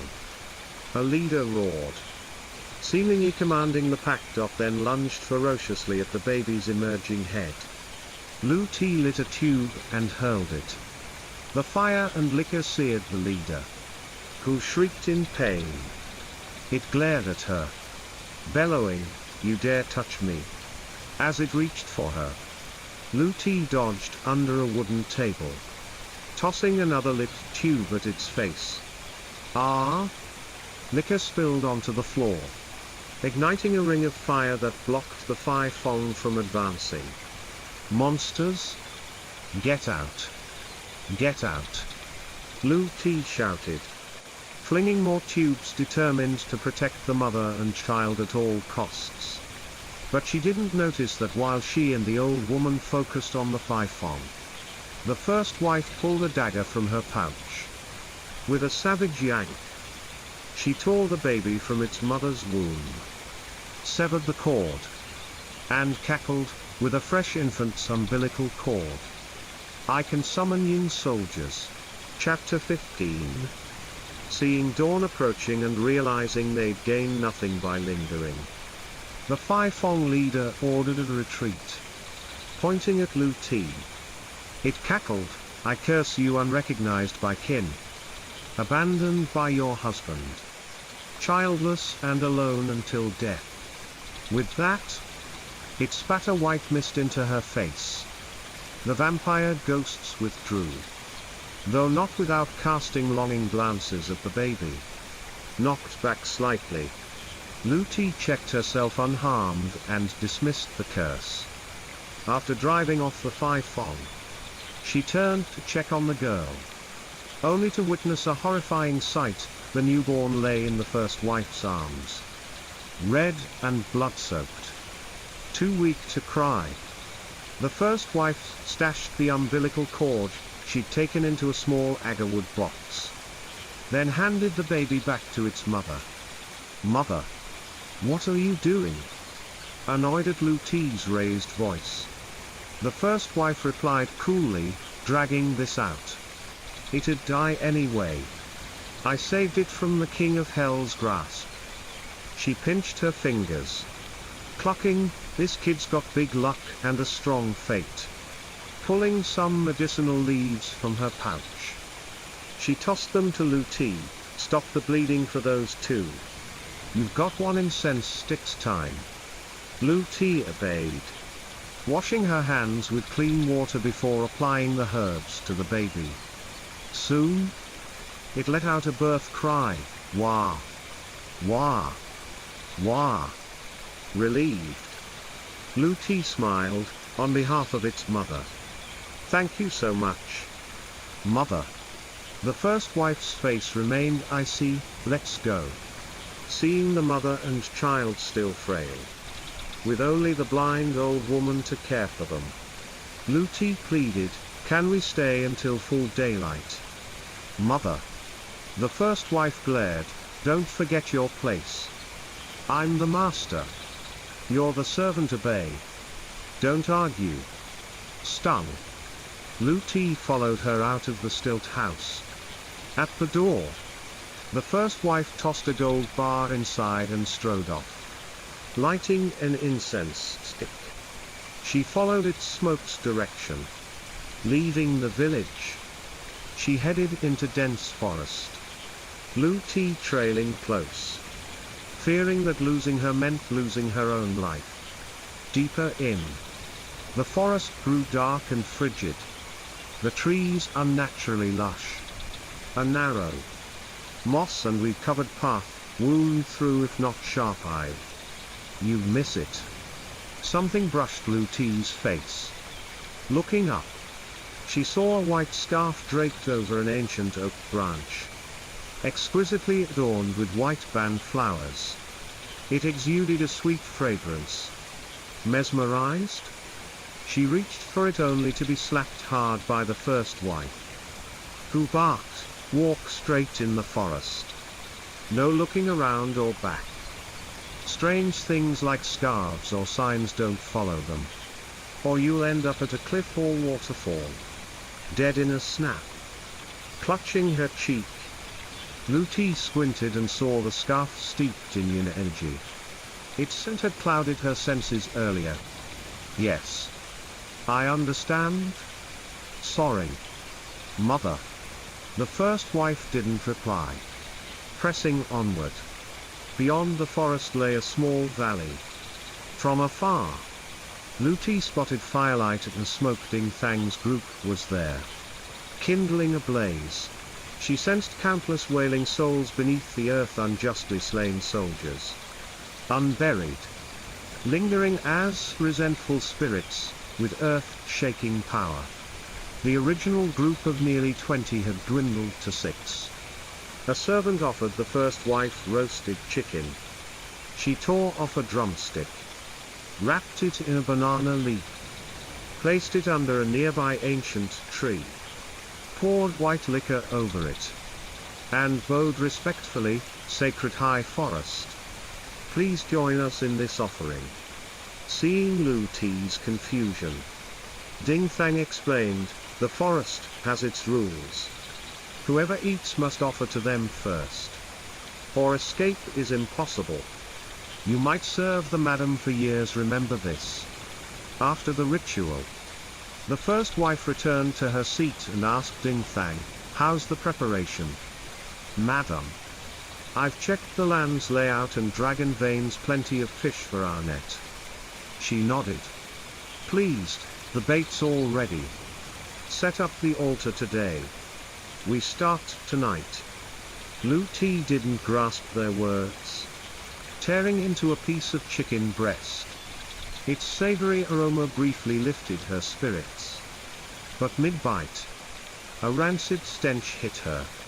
Glancing over, she saw the drumstick from earlier now reeking and cold, as if something had drained its essence.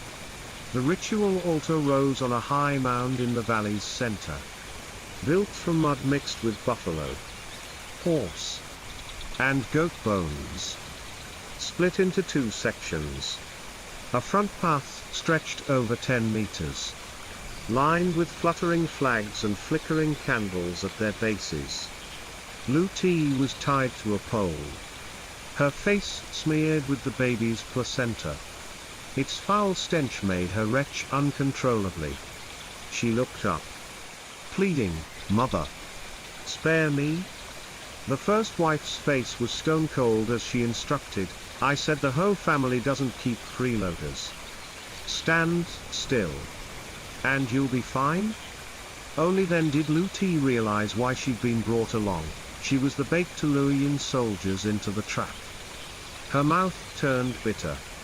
When the first wife gave herbs to save the baby, she dared hope her heart wasn't wholly evil. Perhaps one day she'd see Lu Ti as family. The altar was fully prepared. The first wife stood before it, coldly raising 3 incense sticks in an arc. Ding Thang lit them below. She waved her right hand across her chest, chanting, "I summon all spirits near and far. Those past their yin gate term, unentered into reincarnation. The ritual master invites you to this altar to partake. Respond." As her words ceased, wind whipped up. Flags flapped wildly, and tiny bells atop them jingled incessantly. The steward whispered below, "They're here." The altar brimmed with offerings of rice, sticky rice, sweets, porridge, 2 roasted pigs, and heaps of chicken and duck. Ding Thang burned stacks of spirit money and paper clothes. Grey figures emerged at the path's entrance. The first wife flicked her hand, bit her fingertip, and drew a talisman, affixing it to a wooden sword. Before her sat a jar of beans and a puppet figure. As a grey shadow stepped into the path, the puppet twitched, seizing the moment. She incanted, "Heaven binds all spirits. Unbroken I gather soldiers."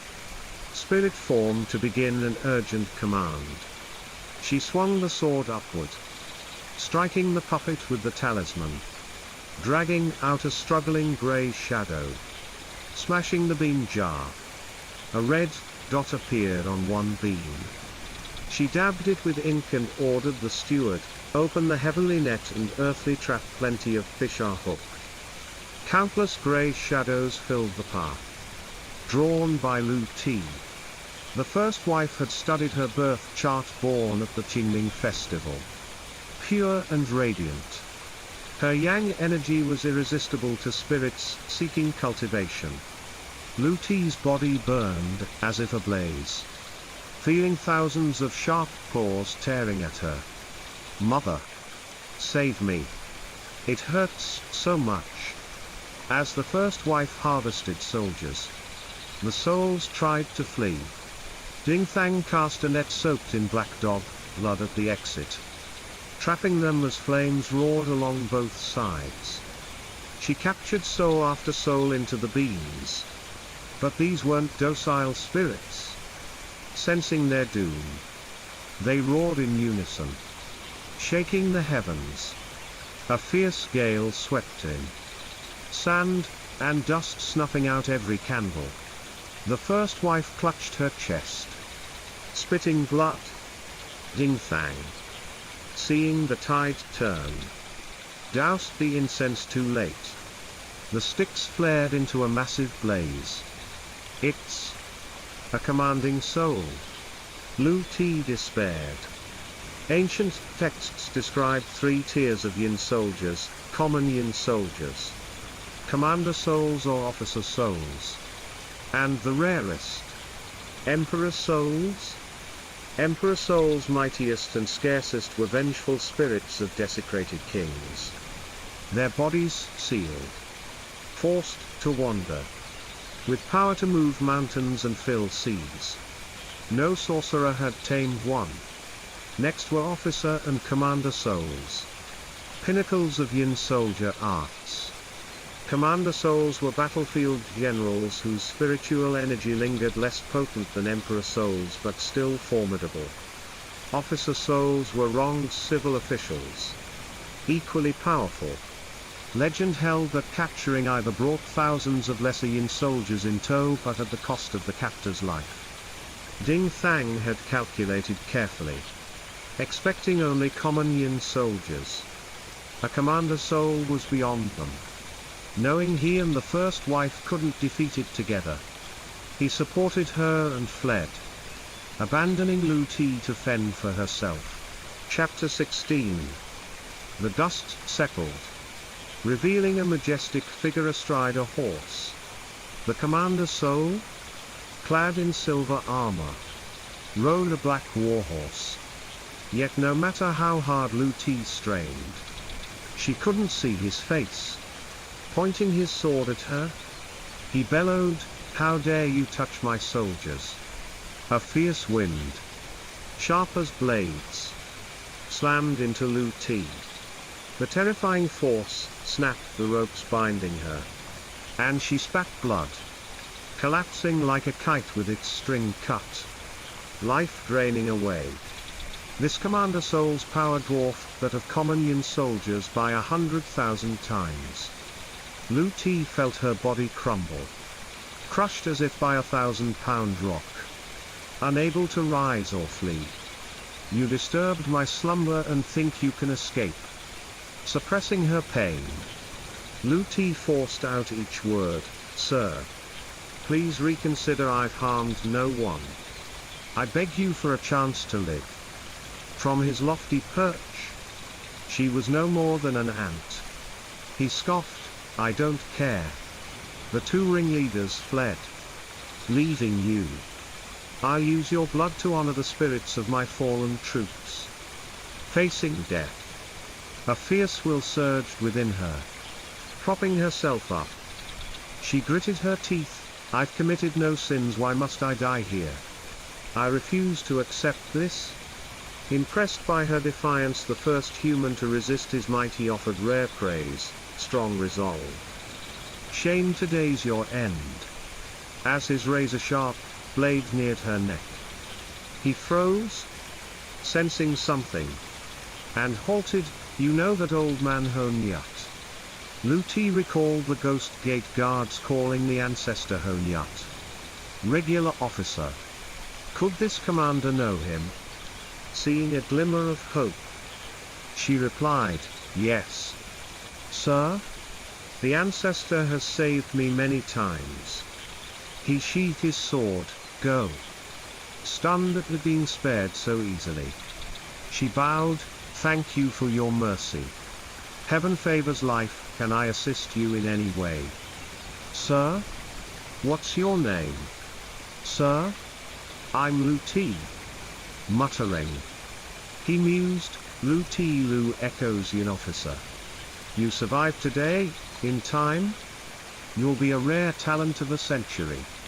She'd heard Lu echoes Yin officer from the ancestor before, still unclear on its meaning. Clasping her hands, she said, "Please enlighten this ignorant one." "Sir?" He shook his head, refusing.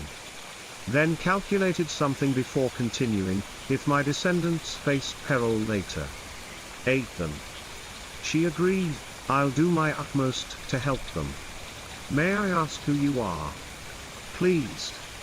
He nodded. Recalling his past, "I'm surnamed Win. A general under Vu Duke Huang during Emperor Taitu's reign. He quelled rebellions in Dukin, Vailong, Tuan Tan, and Being Win. Yet Taita passed the throne to Crown Prince Li Fatma. Unconvinced, my lord. Alongside Duke Than Vuong and Dong Chin Vuong. Rebelled only to be slain by La Feng Hien. Loyal to my humiliated master, I rallied troops to storm Thang Long. My army fought valiantly, crushing the Crown Prince's generals, forcing him to lead the field himself. Alas, I lost. Cornered in this valley, I took my own life with my sword here. My resentment is too deep to move on. Honyuk once aided me.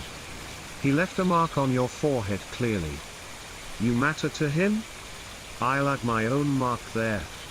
My descendants will recognize it later." Lu-Ti obeyed, kowtowing in respect before leaving, tracing the old path out of the forest. She found no trace of the first wife or Ding Thang. The accompanying servants had perished. Lost. Lu-Ti considered seizing this chance to flee the Ho family and start anew. But the first wife wouldn't spare her mother. And Honam had treated her well. She'd vowed to stay by him forever. She couldn't break that promise. So, alone, she sought her way back to Lang region. Fortunately, a kind salt merchant named Bui, moved by her tale, let her hitch a ride. Passing a town, Bui stopped to climb a mountain and pray for his pregnant wife's safety. Lu Ti joined, praying for her mother and in-laws. As she planted an incense stick, someone cried out, "Mississippi, thank heavens you're here. Madam's been searching for you, I was worried sick." Turning, Lu Ti smiled gently, "You've mistaken me. I'm not your lady." Seeing her face, the girl grew more alarmed. Muttering, "Sorry. I got it wrong. You're not our miss. But your build and face are so similar." Lu Ti brushed it off. Lookalikes weren't rare and said, "Hurry and find your lady before it's too late." After paying respects, she waited at the mountain's base for Bui. A carriage rolled by, and she heard the girl's voice, "Mississippi, where'd you go? I nearly died looking. I shared some offerings with the poor downhill. Sorry for worrying you." "Daughter? Oh. I saw someone who looked just like you really. Madam. I mistook her." The carriage faded, their words growing indistinct. Had Lu Ti seen, she'd have been shocked. The girl inside resembled her by 8 or 9 parts. The week-long journey home was uneventful, and she safely reached Back Sun village. Today, the villagers crowded the streets for some reason. She overheard, "This year's blessed 3 feasts in a row from the Ho family. Yeah. Lucky us. I haven't had meat all month." Startled, Lu Ti wondered only the second and third masters remained. Was the first wife marrying another wife to the third? No. Hachi's noble status wouldn't tolerate that. Unless, heard yet, the first mistress went fabric trading with the madam to the border, then seized the chance to flee with a lover, colluding with the Thai to curse the madam's injuries. She's furious, declared to the servants days ago that the mistress is as good as dead, and forced the young master to write a divorce letter. That happened. A shameless woman harming her mother-in-law and husband, deaths, too good for her. Lucky us?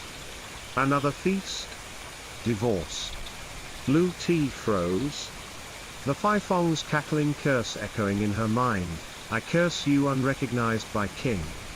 Abandoned by your husband. Childless and alone until death." What had the first wife told Honam to make him despise her? Tears streamed down her face, her beauty only deepening with sorrow. Drawing villagers' stares, convincing herself to trust him, she ignored them and ran toward the Ho estate. The grand entrance was packed with onlookers. Struggling through, she saw her beloved mother, Mai, supporting a bride about to enter. Lu Ti shouted, "Wait! Stop! Who dare disrupt a Ho wedding?"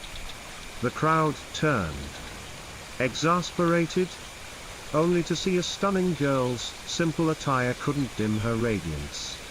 Wasn't this the first mistress who harmed the madam and fled? The first wife spotted Lu Ti first. Gasping, "You're still alive. How?"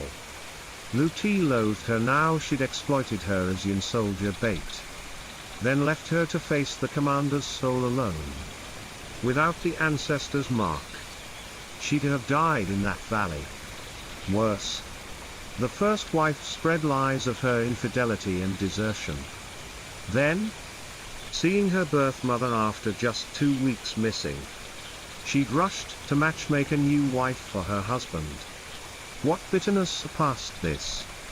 Steeling herself, Lu Ti said, I'm alive and never meant to betray or harm you. Mother, please reconsider. Regaining composure after her initial shock, the first wife ordered Bitch to fling a paper at Lu Ti's face. Sneering, "Here's the young master's divorce letter. A disgraced wretch like you. Worthy of being a hoe bride." Sobbing, Lu Ti cried out, "I didn't. I love him truly. Please, see my loyal heart." She turned to her mother, hoping for support. But Mai, stone-faced, looked away as if blind. The first wife, hatching a scheme, smirked, "Want to serve the young master? Fine. You'll be demoted to concubine. Bao Tu will be the main wife." Chapter 17. Lu Ti, overwhelmed with frustration, clutched her face and sobbed, "Mother, how could you treat me like this? Clearly, you're the one." Before she could finish, the first wife cut her off. "You only have this one choice now?"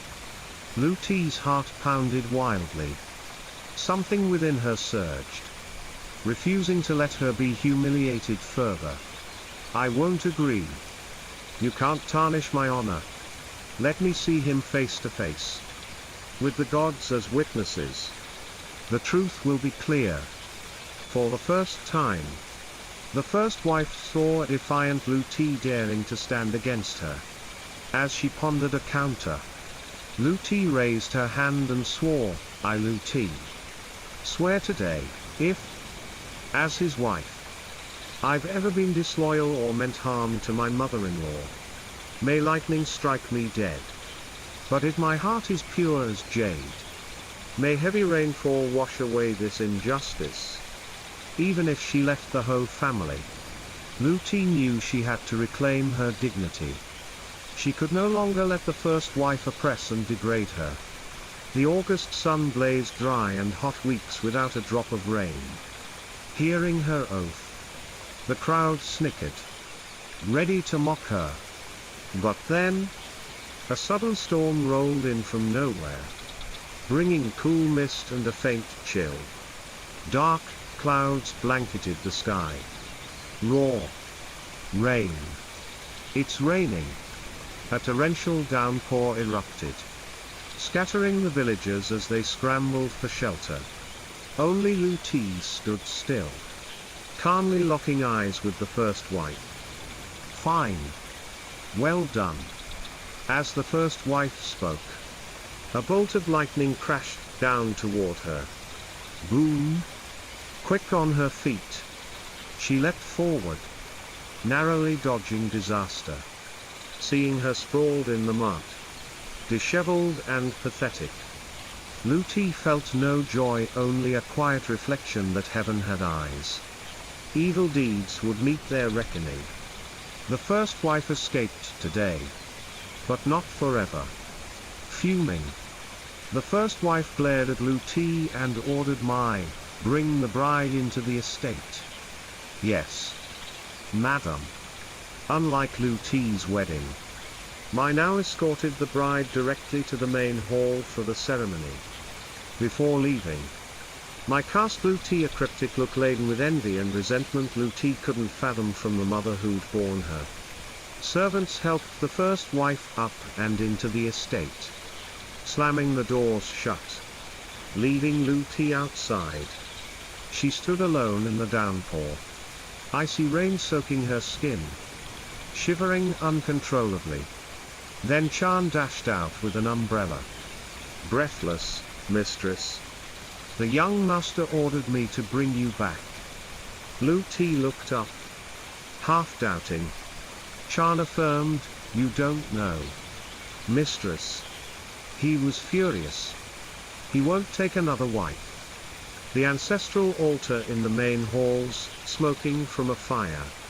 Renewed strength surged in Lu Ti. Grasping Chan's hand, she asked, "Really?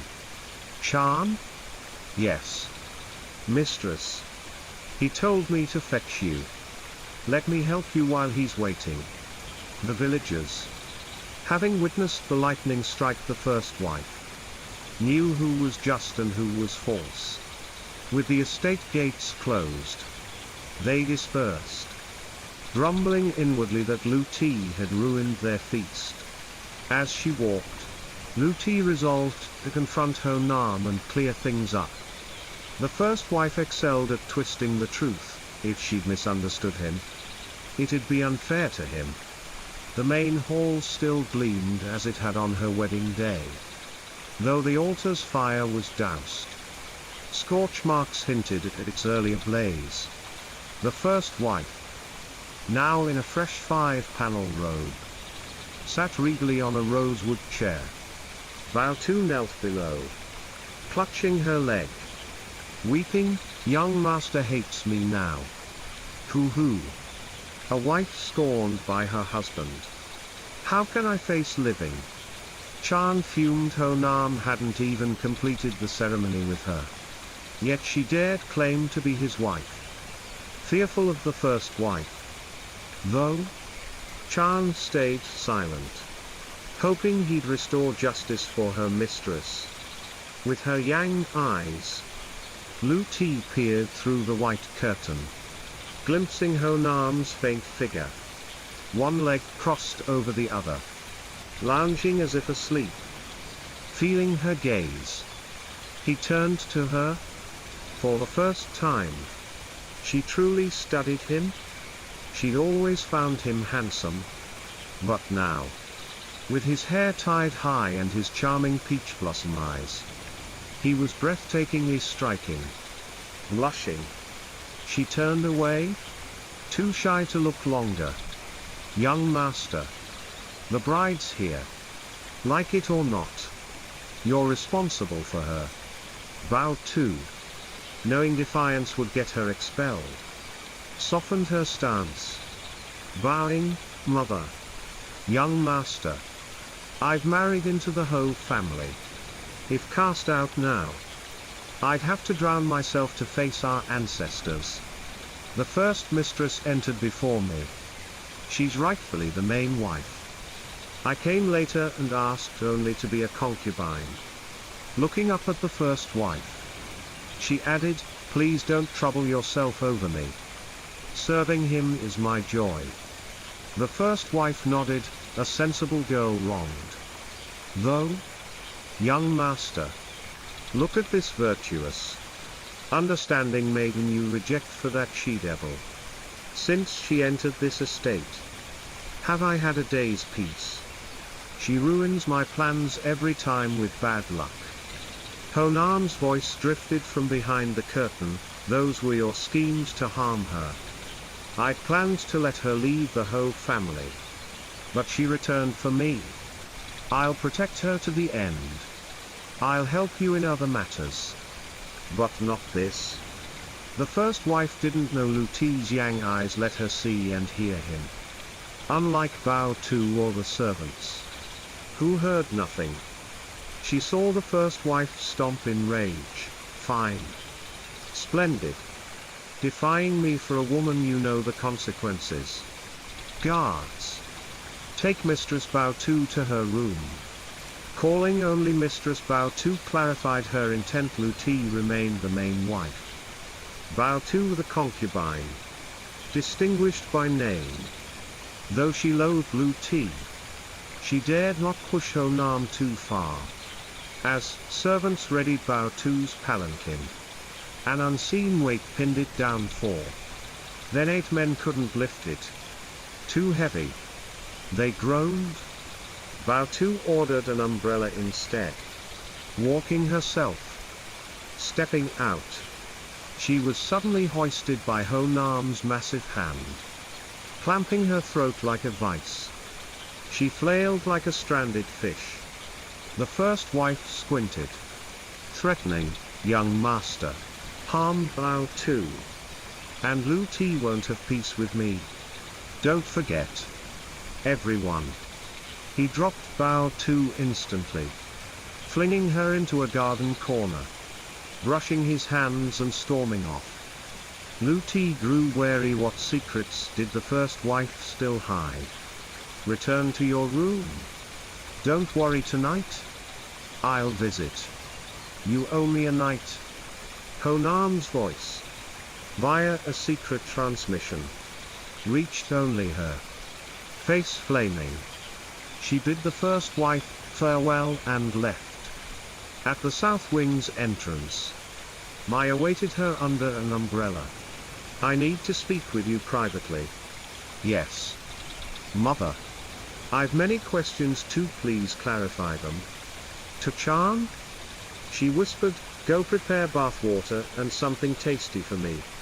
Chan spread her hands, shaking her head. Look what he wrote. Mistress, he ordered me to stick by you always. Lu Ti patted her head, smiling, don't worry, she's my mother.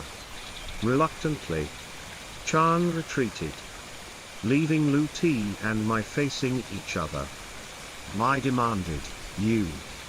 I arranged Vol.2. Grown wings now. Ready to smash your mother's rice bowl. I just want one husband. One wife, what's wrong with that? You dare argue? Which man doesn't have 5 wives? 7 concubines. As the main wife. Be magnanimous, don't be stubborn. Or they'll call you a jealous shrew. Heart aching. Lu Ti asked, then answer me truly. When I married into the Ho family, why did you deliberately misdirect me to the wrong gate, leaving a bad impression with the first wife? Mother. Who are you really? Chapter 18. Mai, initially bristling with indignation, faltered at Lu Ti's question, freezing for a moment, unsure how to respond. Lu Ti pressed on, I still remember how kind you were to me as a child, caring for me meticulously, pampering me like a princess.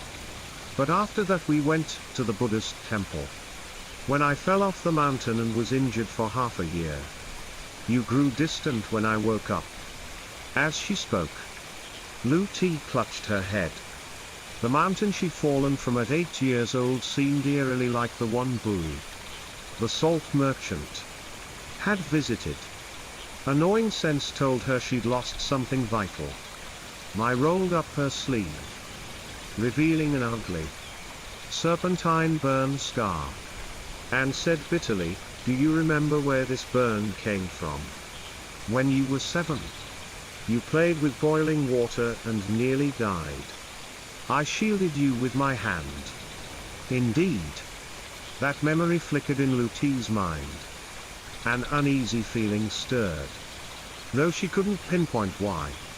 Mai continued, you married into wealth and now want to disown your mother.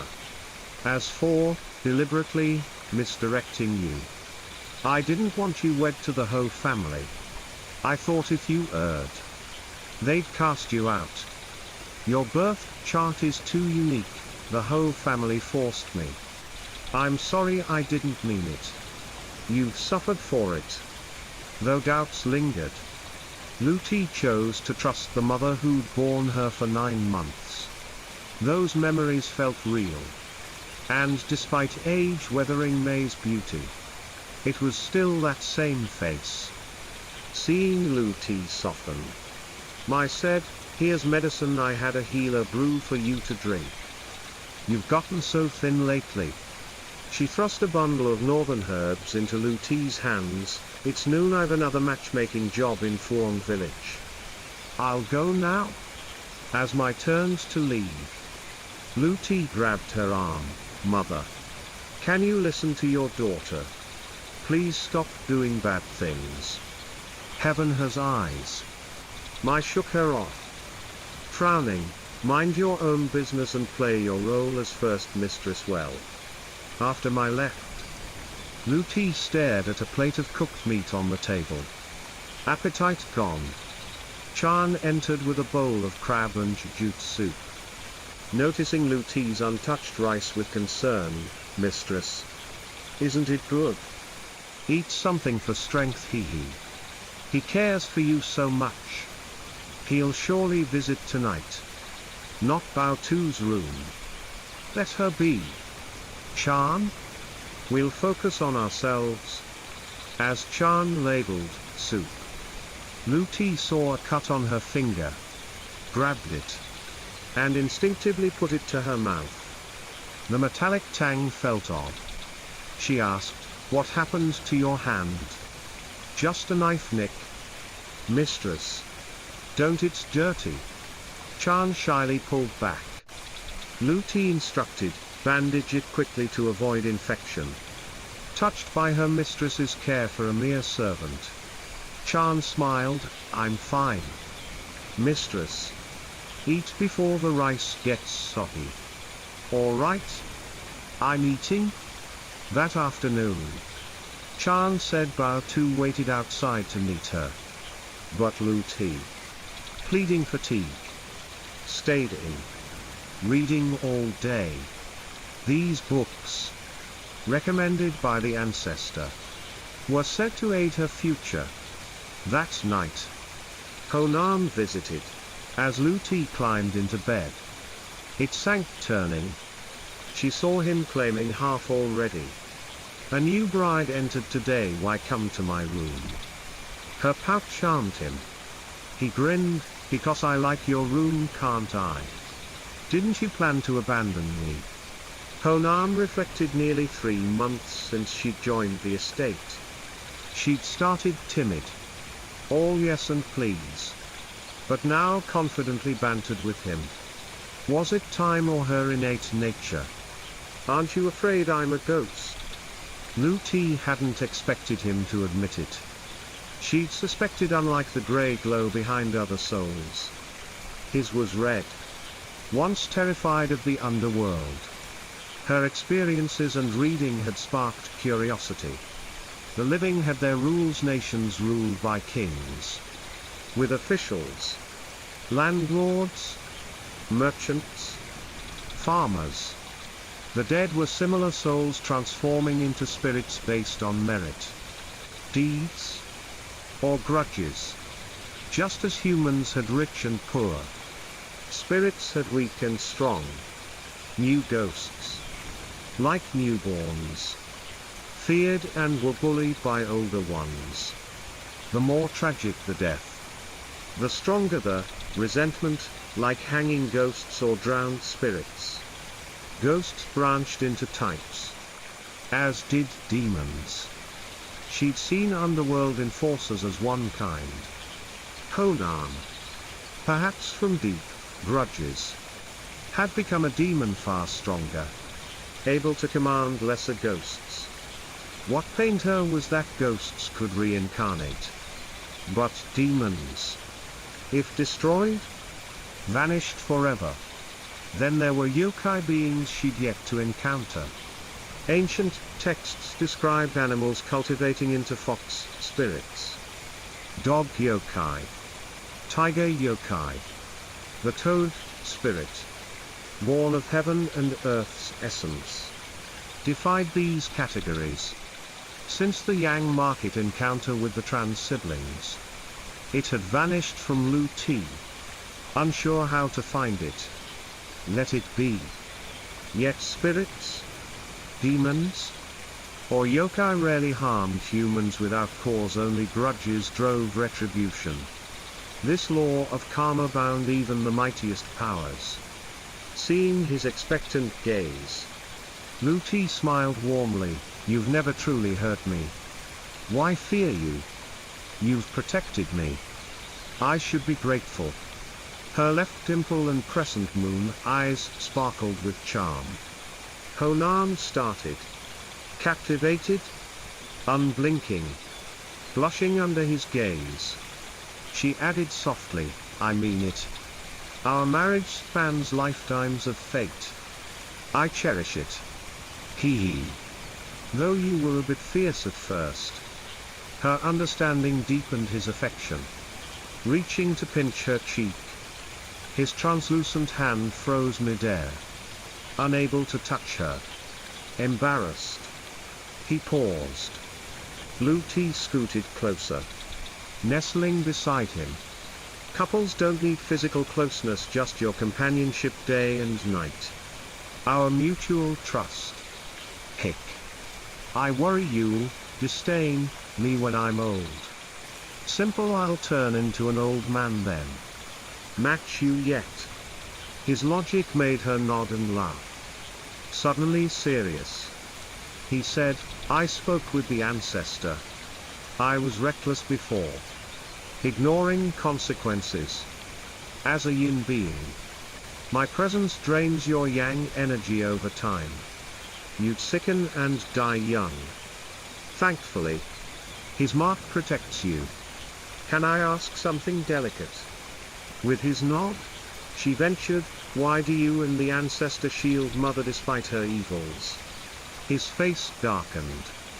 Pondering before answering, think of it this way, the living have their laws. The underworld its order. Yin and yang are two sides of a coin coexisting. Unseen. Except by those with yin-yang eyes like you. The ancestor. A high-ranking yin officer. Can't meddle freely in mortal affairs, only aid you subtly or give signs. I'm bound by demon rules and pacts.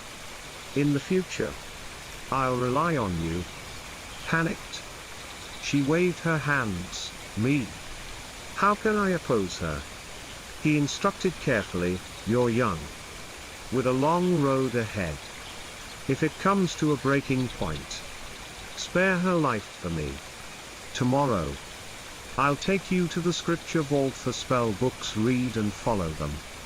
Ask me what's unclear. The village has ghost troubles, I'll convince her to let you handle them. You're a sapling, she's an ancient tree. Living beside giants. Saplings lean on them first. With her and the whole family's shelter. You've time to grow? You mean I should submit and work for her now? Yes. In a way. Prove your worth, she'll value you. But never let her know about your yang eyes. They're still novice fine for common spirits. Not stronger ones. The ancestor and I let you see us, that's why you can. It clicked why she couldn't see the Commander Soul's face. Yes. I understand. The whole family held more secrets. But since he didn't elaborate, she didn't pry. Some truths she'd uncover herself. Fearfully. She asked, could you suddenly vanish? Calmly. He replied, spirits. Demons? Gods all persist if remembered or revered. The strongest proof is being recorded in history and enshrined like officials or kings, chronicled and worshipped. Gaining rank in the underworld. If no one recalls a spirit or god, what's their purpose? They fade? From the sick Kwai. Van Lang. Olak eras to the NGO. Ding. Erlila? And now Li Dynasty's countless souls exist. The dead outnumber the living, impossible otherwise. As long as you remember me, I have reason to stay. Eager to chat more about the spirit world. Her questions piled up until Chan burst in. Breathless, trouble. Mistress. Mistress Bao-Tu's been poisoned with a curse, she's dying. The madam's sending people to search your room. Chapter 19. Lu Ti jolted upright. Asking, what did you say? Mistress Bao-Tu's been poisoned with a curse. Mistress. Blood's gushing from all 7 orifices, she's writhing in agony. It's chaos over there. Straining her ears. Lu Ti indeed heard panicked shouts. But reflecting, she hadn't interacted with Bao-Tu all day. If someone framed her, they'd lack evidence. Don't worry, Chan. I didn't harm her, no fear. Hee. Before she could bid Ho Nam farewell, Lich stormed in with a troop of servants. Brash and aggressive. Sorry to disturb your sleep, mistress. Lich's smug face suggested she was certain Lu Ti's room hid incriminating items. Raising her voice, she declared, Here's the matter, Mistress Vol.3. Fresh to the estate. Has been struck down, her life hangs in the balance. In this household, you're the prime suspect. The madam sent us to search your room for anything suspicious. Vol.3 stood tall, unafraid of false accusations. Yet she couldn't let the servants get cocky. She spoke deliberately. Of course. You're free to search my room. But if you find nothing, then what? Bitch flinched, stepping back, sensing Vol.3's growing sharpness like a sword slowly unsheathed. I trust Mother distinguishes right from wrong, with rewards and punishments. What's the whole estate's penalty for insolent servants who slander their master? Bitch's confidence wavered. What if she found no dirt? Vol.3's boldness hinted at preparation. Yet Bitch had heard it clearly, there couldn't be a mistake. Fine. If we find nothing, punish me as you see fit. Let's hope you'll stay this bold later. Now, stand still while we search. Bitch's demeanor deepened Vol.3's suspicion. She hadn't met Vol.3 that afternoon or accepted anything odd since returning. Then her eyes drifted to the bedside drawer where she'd stashed the herbal tonic her mother gave her. Bitch and the servants ransacked the outer room before charging into her bedroom. Bitch's shrill voice rang out, "Search thoroughly. Don't miss a spot." Opening the bedside drawer, Bitch spotted a familiar white bundle and smirked triumphantly at Vol.3. "Thang Tai. Bring it to the main room and open it in front of everyone. We wouldn't want the mistress claiming we framed her if something foul's inside." Recalling May's odd behavior at noon, Vol.3 broke into a cold sweat. If that bundle held poison, no excuse would save her. Even claiming my David would paint her as conspiring with her mother against her husband's new concubine. The few seconds as Tai unwrapped it felt like years. Her gut burned with dread. Turning away, she couldn't bear to look, terrified of betrayal by kin. How can this be? Impossible. It was clear. Hearing Bitch's startled cry, Vol.3 dared to glance. The bundle contained only common tonic herbs. No harm there. Bewildered but seizing the chance, she confronted Bitch. "So, Bitch, finished searching my room?" I, as Bitch stammered. Vol.3 stepped closer, raising her voice. "What did you say earlier? If Mother were here, I'm sure she'd uphold justice and punish servants like you who dare lord over their master." Just then, the first wife entered, her piercing eyes locking onto Vol.3's, as if probing her jade clear gaze to unravel her thoughts. Bitch. Hearing her name, Bitch swelled with pride, as if signaling to Vol.3 that the madam would back her regardless. First mistress title be damned. Yes, madam. The mistress wants to punish me. Bitch. Do you know your crime?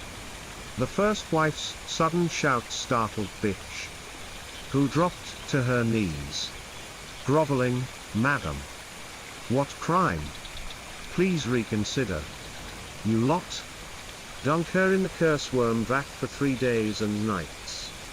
Bitch's desperate pleas grew shrill, but she was dragged off, glaring at Vol.3 with venomous hatred. Vol.3 was stunned by the first wife siding with her. She'd only meant flex authority over the servants, not actually punish Bitch. Everyone out. At her command, the servants filed away. "I've spoken with the young master. You've turned calamity into fortune many times. You must have some skill. Serve me wholeheartedly, and I won't mistreat you." With a sly smile, she added, "But I don't keep useless people. Tomorrow night at this hour, I'll send someone with a test of your abilities. Lu-Ti knew she had no retreat, only forward. The first wife spared her because she was useful, punishing bitch was a carrot and stick ploy to grant her some face. Bowing, she said, yes? Mother. I'll serve you with all my heart. Pleased. The first wife nodded and left, advising rest and dismissing Vol.3's plight. Lu-Ti gave a wry smile. Value brought different treatment indeed. Calling Chan in, she gave instructions and sent her to bed. The room, ravaged by the search, lay in disarray. But too weary to care, Lu-Ti collapsed onto her bed. As her head hit the pillow, Honan's voice echoed in her mind, don't worry, I've negotiated with Mother. I cloaked that herb bundle with a spell, someone laced it with a curse. Burn it yourself. From now on, trust no one here. Act with caution. I've urgent matters ahead. When done, I'll find you. Bolting up, she grabbed the bundle. Inside lurked a slimy, crimson curse plant, decaying slowly, lighting it with candle flame. A rancid stench rose, sickening her. Ah! It hurts. How dare you touch me? Let me go. Let me go. Ignoring its wails, she crawled under the blankets and slept. Next morning, Chan recounted that Vol.3 writhed all night. Only at cockcrow was the curse expelled. Lu-Ti neither hated nor liked her, nobody welcomed a concubine. But if Vol.3 stayed in line, she'd let her be. She sent Chan with tonics for Vol.3. A small gesture. All day, Lu-Ti pored over books. Honan had urged her to master basic talismans, starting with the age-color talisman within a kilometer radius. It revealed energies by smoke, color post-burning, gray for yin, green for yokai, red for resentment, orange for miasma. She fumbled all morning, failing. That night, the first wife assigned her first task, scrape soil from a coffin's base. A grave-digging team would assist. And within one incense stick's time, she must collect the clinging dirt for refining corpses. Past that, it'd lose potency. The site was a rich man's tomb. 3 years dead. Before leaving, Tai handed her a pill, saying respectfully, First Mistress, this pill's for holding in your mouth under the coffin. Without it, the pit's toxic mix of yin, corpse, filth, and miasma will invade you. Madam says take care. At 11, clad in a black cloak, Lu-Ti left the estate. 3 burly tenant farmers awaited her at the gate. Books taught her grave digging was men's work, their strong yang energy countered night's yin, and teens must be 3, not 4. Her folklore, birth, age, sickness, death. A 4th digger doomed all. Her job was simple, wait for them to unearth the coffin, scrape the soil beneath, and deliver it to the first wife. In the 8th lunar month, this moonless, starless night turned the graveyard, already eerie, frigidly desolate. Despite 2 lit torches, Lu-Ti shivered. The men avoided names, calling each other eldest, second, third, explaining that heavy yin here meant calling a living name risked soul snatching by ghosts. First, eldest sprinkled lime powder around the grave, protection for living souls, thwarting possession. Then the trio dug, each with a shovel at a corner, forming a tripod stance. Lu-Ti held a torch to light their work. Her first grave digging job. She trembled. Breath shaky. Night-hunting owls hooted, chilling her spine. Some perched atop the tomb, their knife-sharp eyes fixed on her, croaking coo, coo, coo. Were they, resentful souls, in disguise, guarding their pilfered remains? After 2 hours, her arms numb, they reached the coffin lid. Before opening, eldest dusted more lime around it, chatting to ease the tension. Better safe. Mistress, this lime, if the corpse turns stiff, it'll keep us unharmed. Grateful for the tip, she nodded thanks.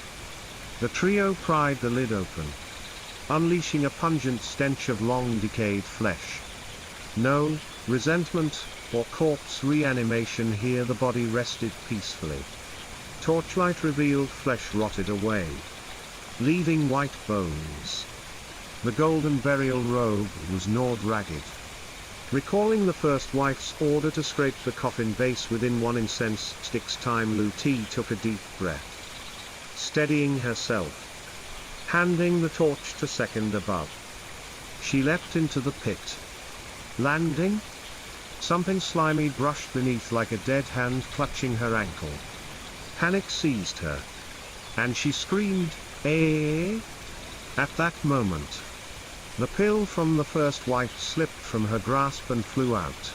Chapter 20. The pit's base was a mire of wet, mushy soil, squishing beneath her feet like human flesh.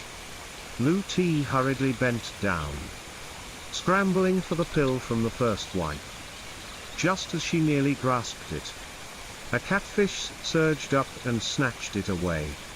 Under the torch's dim glow, the catfish's pallid skin emerged nearly 10 kilograms. Its body crisscrossed with wriggling red veins like worms. A large spine on its back stabbed her calf, sending a jolt of pain through her. Lu-Ti clapped a hand over her mouth, nearly vomiting. This was a human-eating catfish. Normal catfish bore black or green hues, but those dwelling in graveyards, feasting on corpses, turned red. Iron and metals in human flesh stained their skin and eyes. Imagining how many bodies this plump monster had devoured churned her stomach. Peering closer, she spotted tiny catfish with long, fringed whiskers swarming the burial robe. 3 years buried. They should have eaten and left, yet here they were, spawning hatchlings, pretending not to notice. Lu-Ti drew a small knife from her belt, dodging the fish to stab into a corner of the coffin's base. Oddly, though the soil was damp, it dried instantly upon lifting the blade, releasing a wisp of white vapor. She'd secured her target, swiftly scraping the dirt into the small box the first wife had given her. As she prepared to climb out, a strange sound echoed. Rustle, rustle. The mother catfish thrashed its tail, splattering foul mud onto Lu-Ti. Examining it, she saw the red veins darken, its eyes glowing crimson, poised to devour her. She'd read these catfish only ate decaying corpses. Why attack her? A living person. A shiver ran through her. Could it be the pill? Before she could ponder further, the mother catfish bared sharp teeth, spitting venom at her. Lu-Ti dodged just in time, evading the poison. Ah! Eldest screamed in agony. The venom had splashed into his eyes. As the catfish lunged, Lu-Ti gripped her knife, plunging it into its head. While it writhed, she clambered out of the pit, but safety eluded her. Above, a worse horror unfolded. Eldest roared like a beast, hands throttling second and third. Eldest, snap out of it. Spare me. Spare me? Devoid of reason. He snapped their necks without hesitation, hurling them into the grave. Instantly, the catfish fry, scenting flesh, swarmed and devoured them with ravenous rustling. Eldest's bloodshot eyes turned to Lu Ti. She snatched a discarded shovel, brandishing it threateningly. Don't come closer. I'll kill you. Enraged by her defiance, he charged maniacally. Lu Ti swung the shovel with all her might. But it was futile, his strength overwhelmed her. With one hand, he effortlessly blocked the blow. Red welts spread across his face, creeping down his neck. Roaring again, he seized her throat, oxygen-starved. Her face flushed crimson, her slender neck nearly snapping under his grip. As he squeezed tighter, in that dire moment, Lu Ti recalled the small lime powder pouch at her waistline repelled evil. Straining, she grabbed it and flung it into his face. Eldest howled, clutching his face. Staggering back, he slipped on the muddy grave edge he dug, tumbling into the pit. Lu Ti watched him thrash below, trembling, unsure what to do. If she left and he died, what then? He's possessed by another creature. Lime only stalls him run. These three were wicked, reaping what they sowed. They meant you had no need for pity. The ancestor's voice reached her. Recalling Honam's warning to trust no one in the Ho estate, she steeled herself. Grabbing her prize, she fled the graveyard. By the time she reached the Ho estate, dawn loomed. Tai awaited her at the gate, handing him the soil box. She returned to her room to bathe and change. Mistress, you're back. Chan, who'd waited all night, rushed over joyfully, unbothered by Lu Ti's mud-caked state. Knowing you love cleanliness, I've prepared hot water for you. Lu Ti smiled, thanks. Chan? Soaking in warm water. Chan thoughtfully scattered rose petals. Since agreeing to serve the first wife, Lu Ti's status and treatment in the estate had risen noticeably. Reflecting on recent events, the curse on Bao-Tu pinned on her. The pill that drove men mad, she sensed a hidden foe sabotaging her.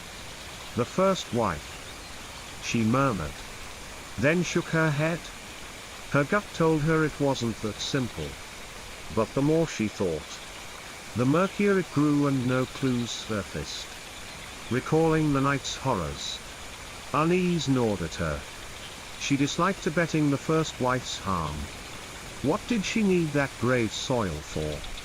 Next morning, Baksun villagers buzzed about man-eating catfish killing brave robbers. A late-night frog hunter recounted a blood-soaked tomb like hell on earth, teeming with catfish gnawing flesh.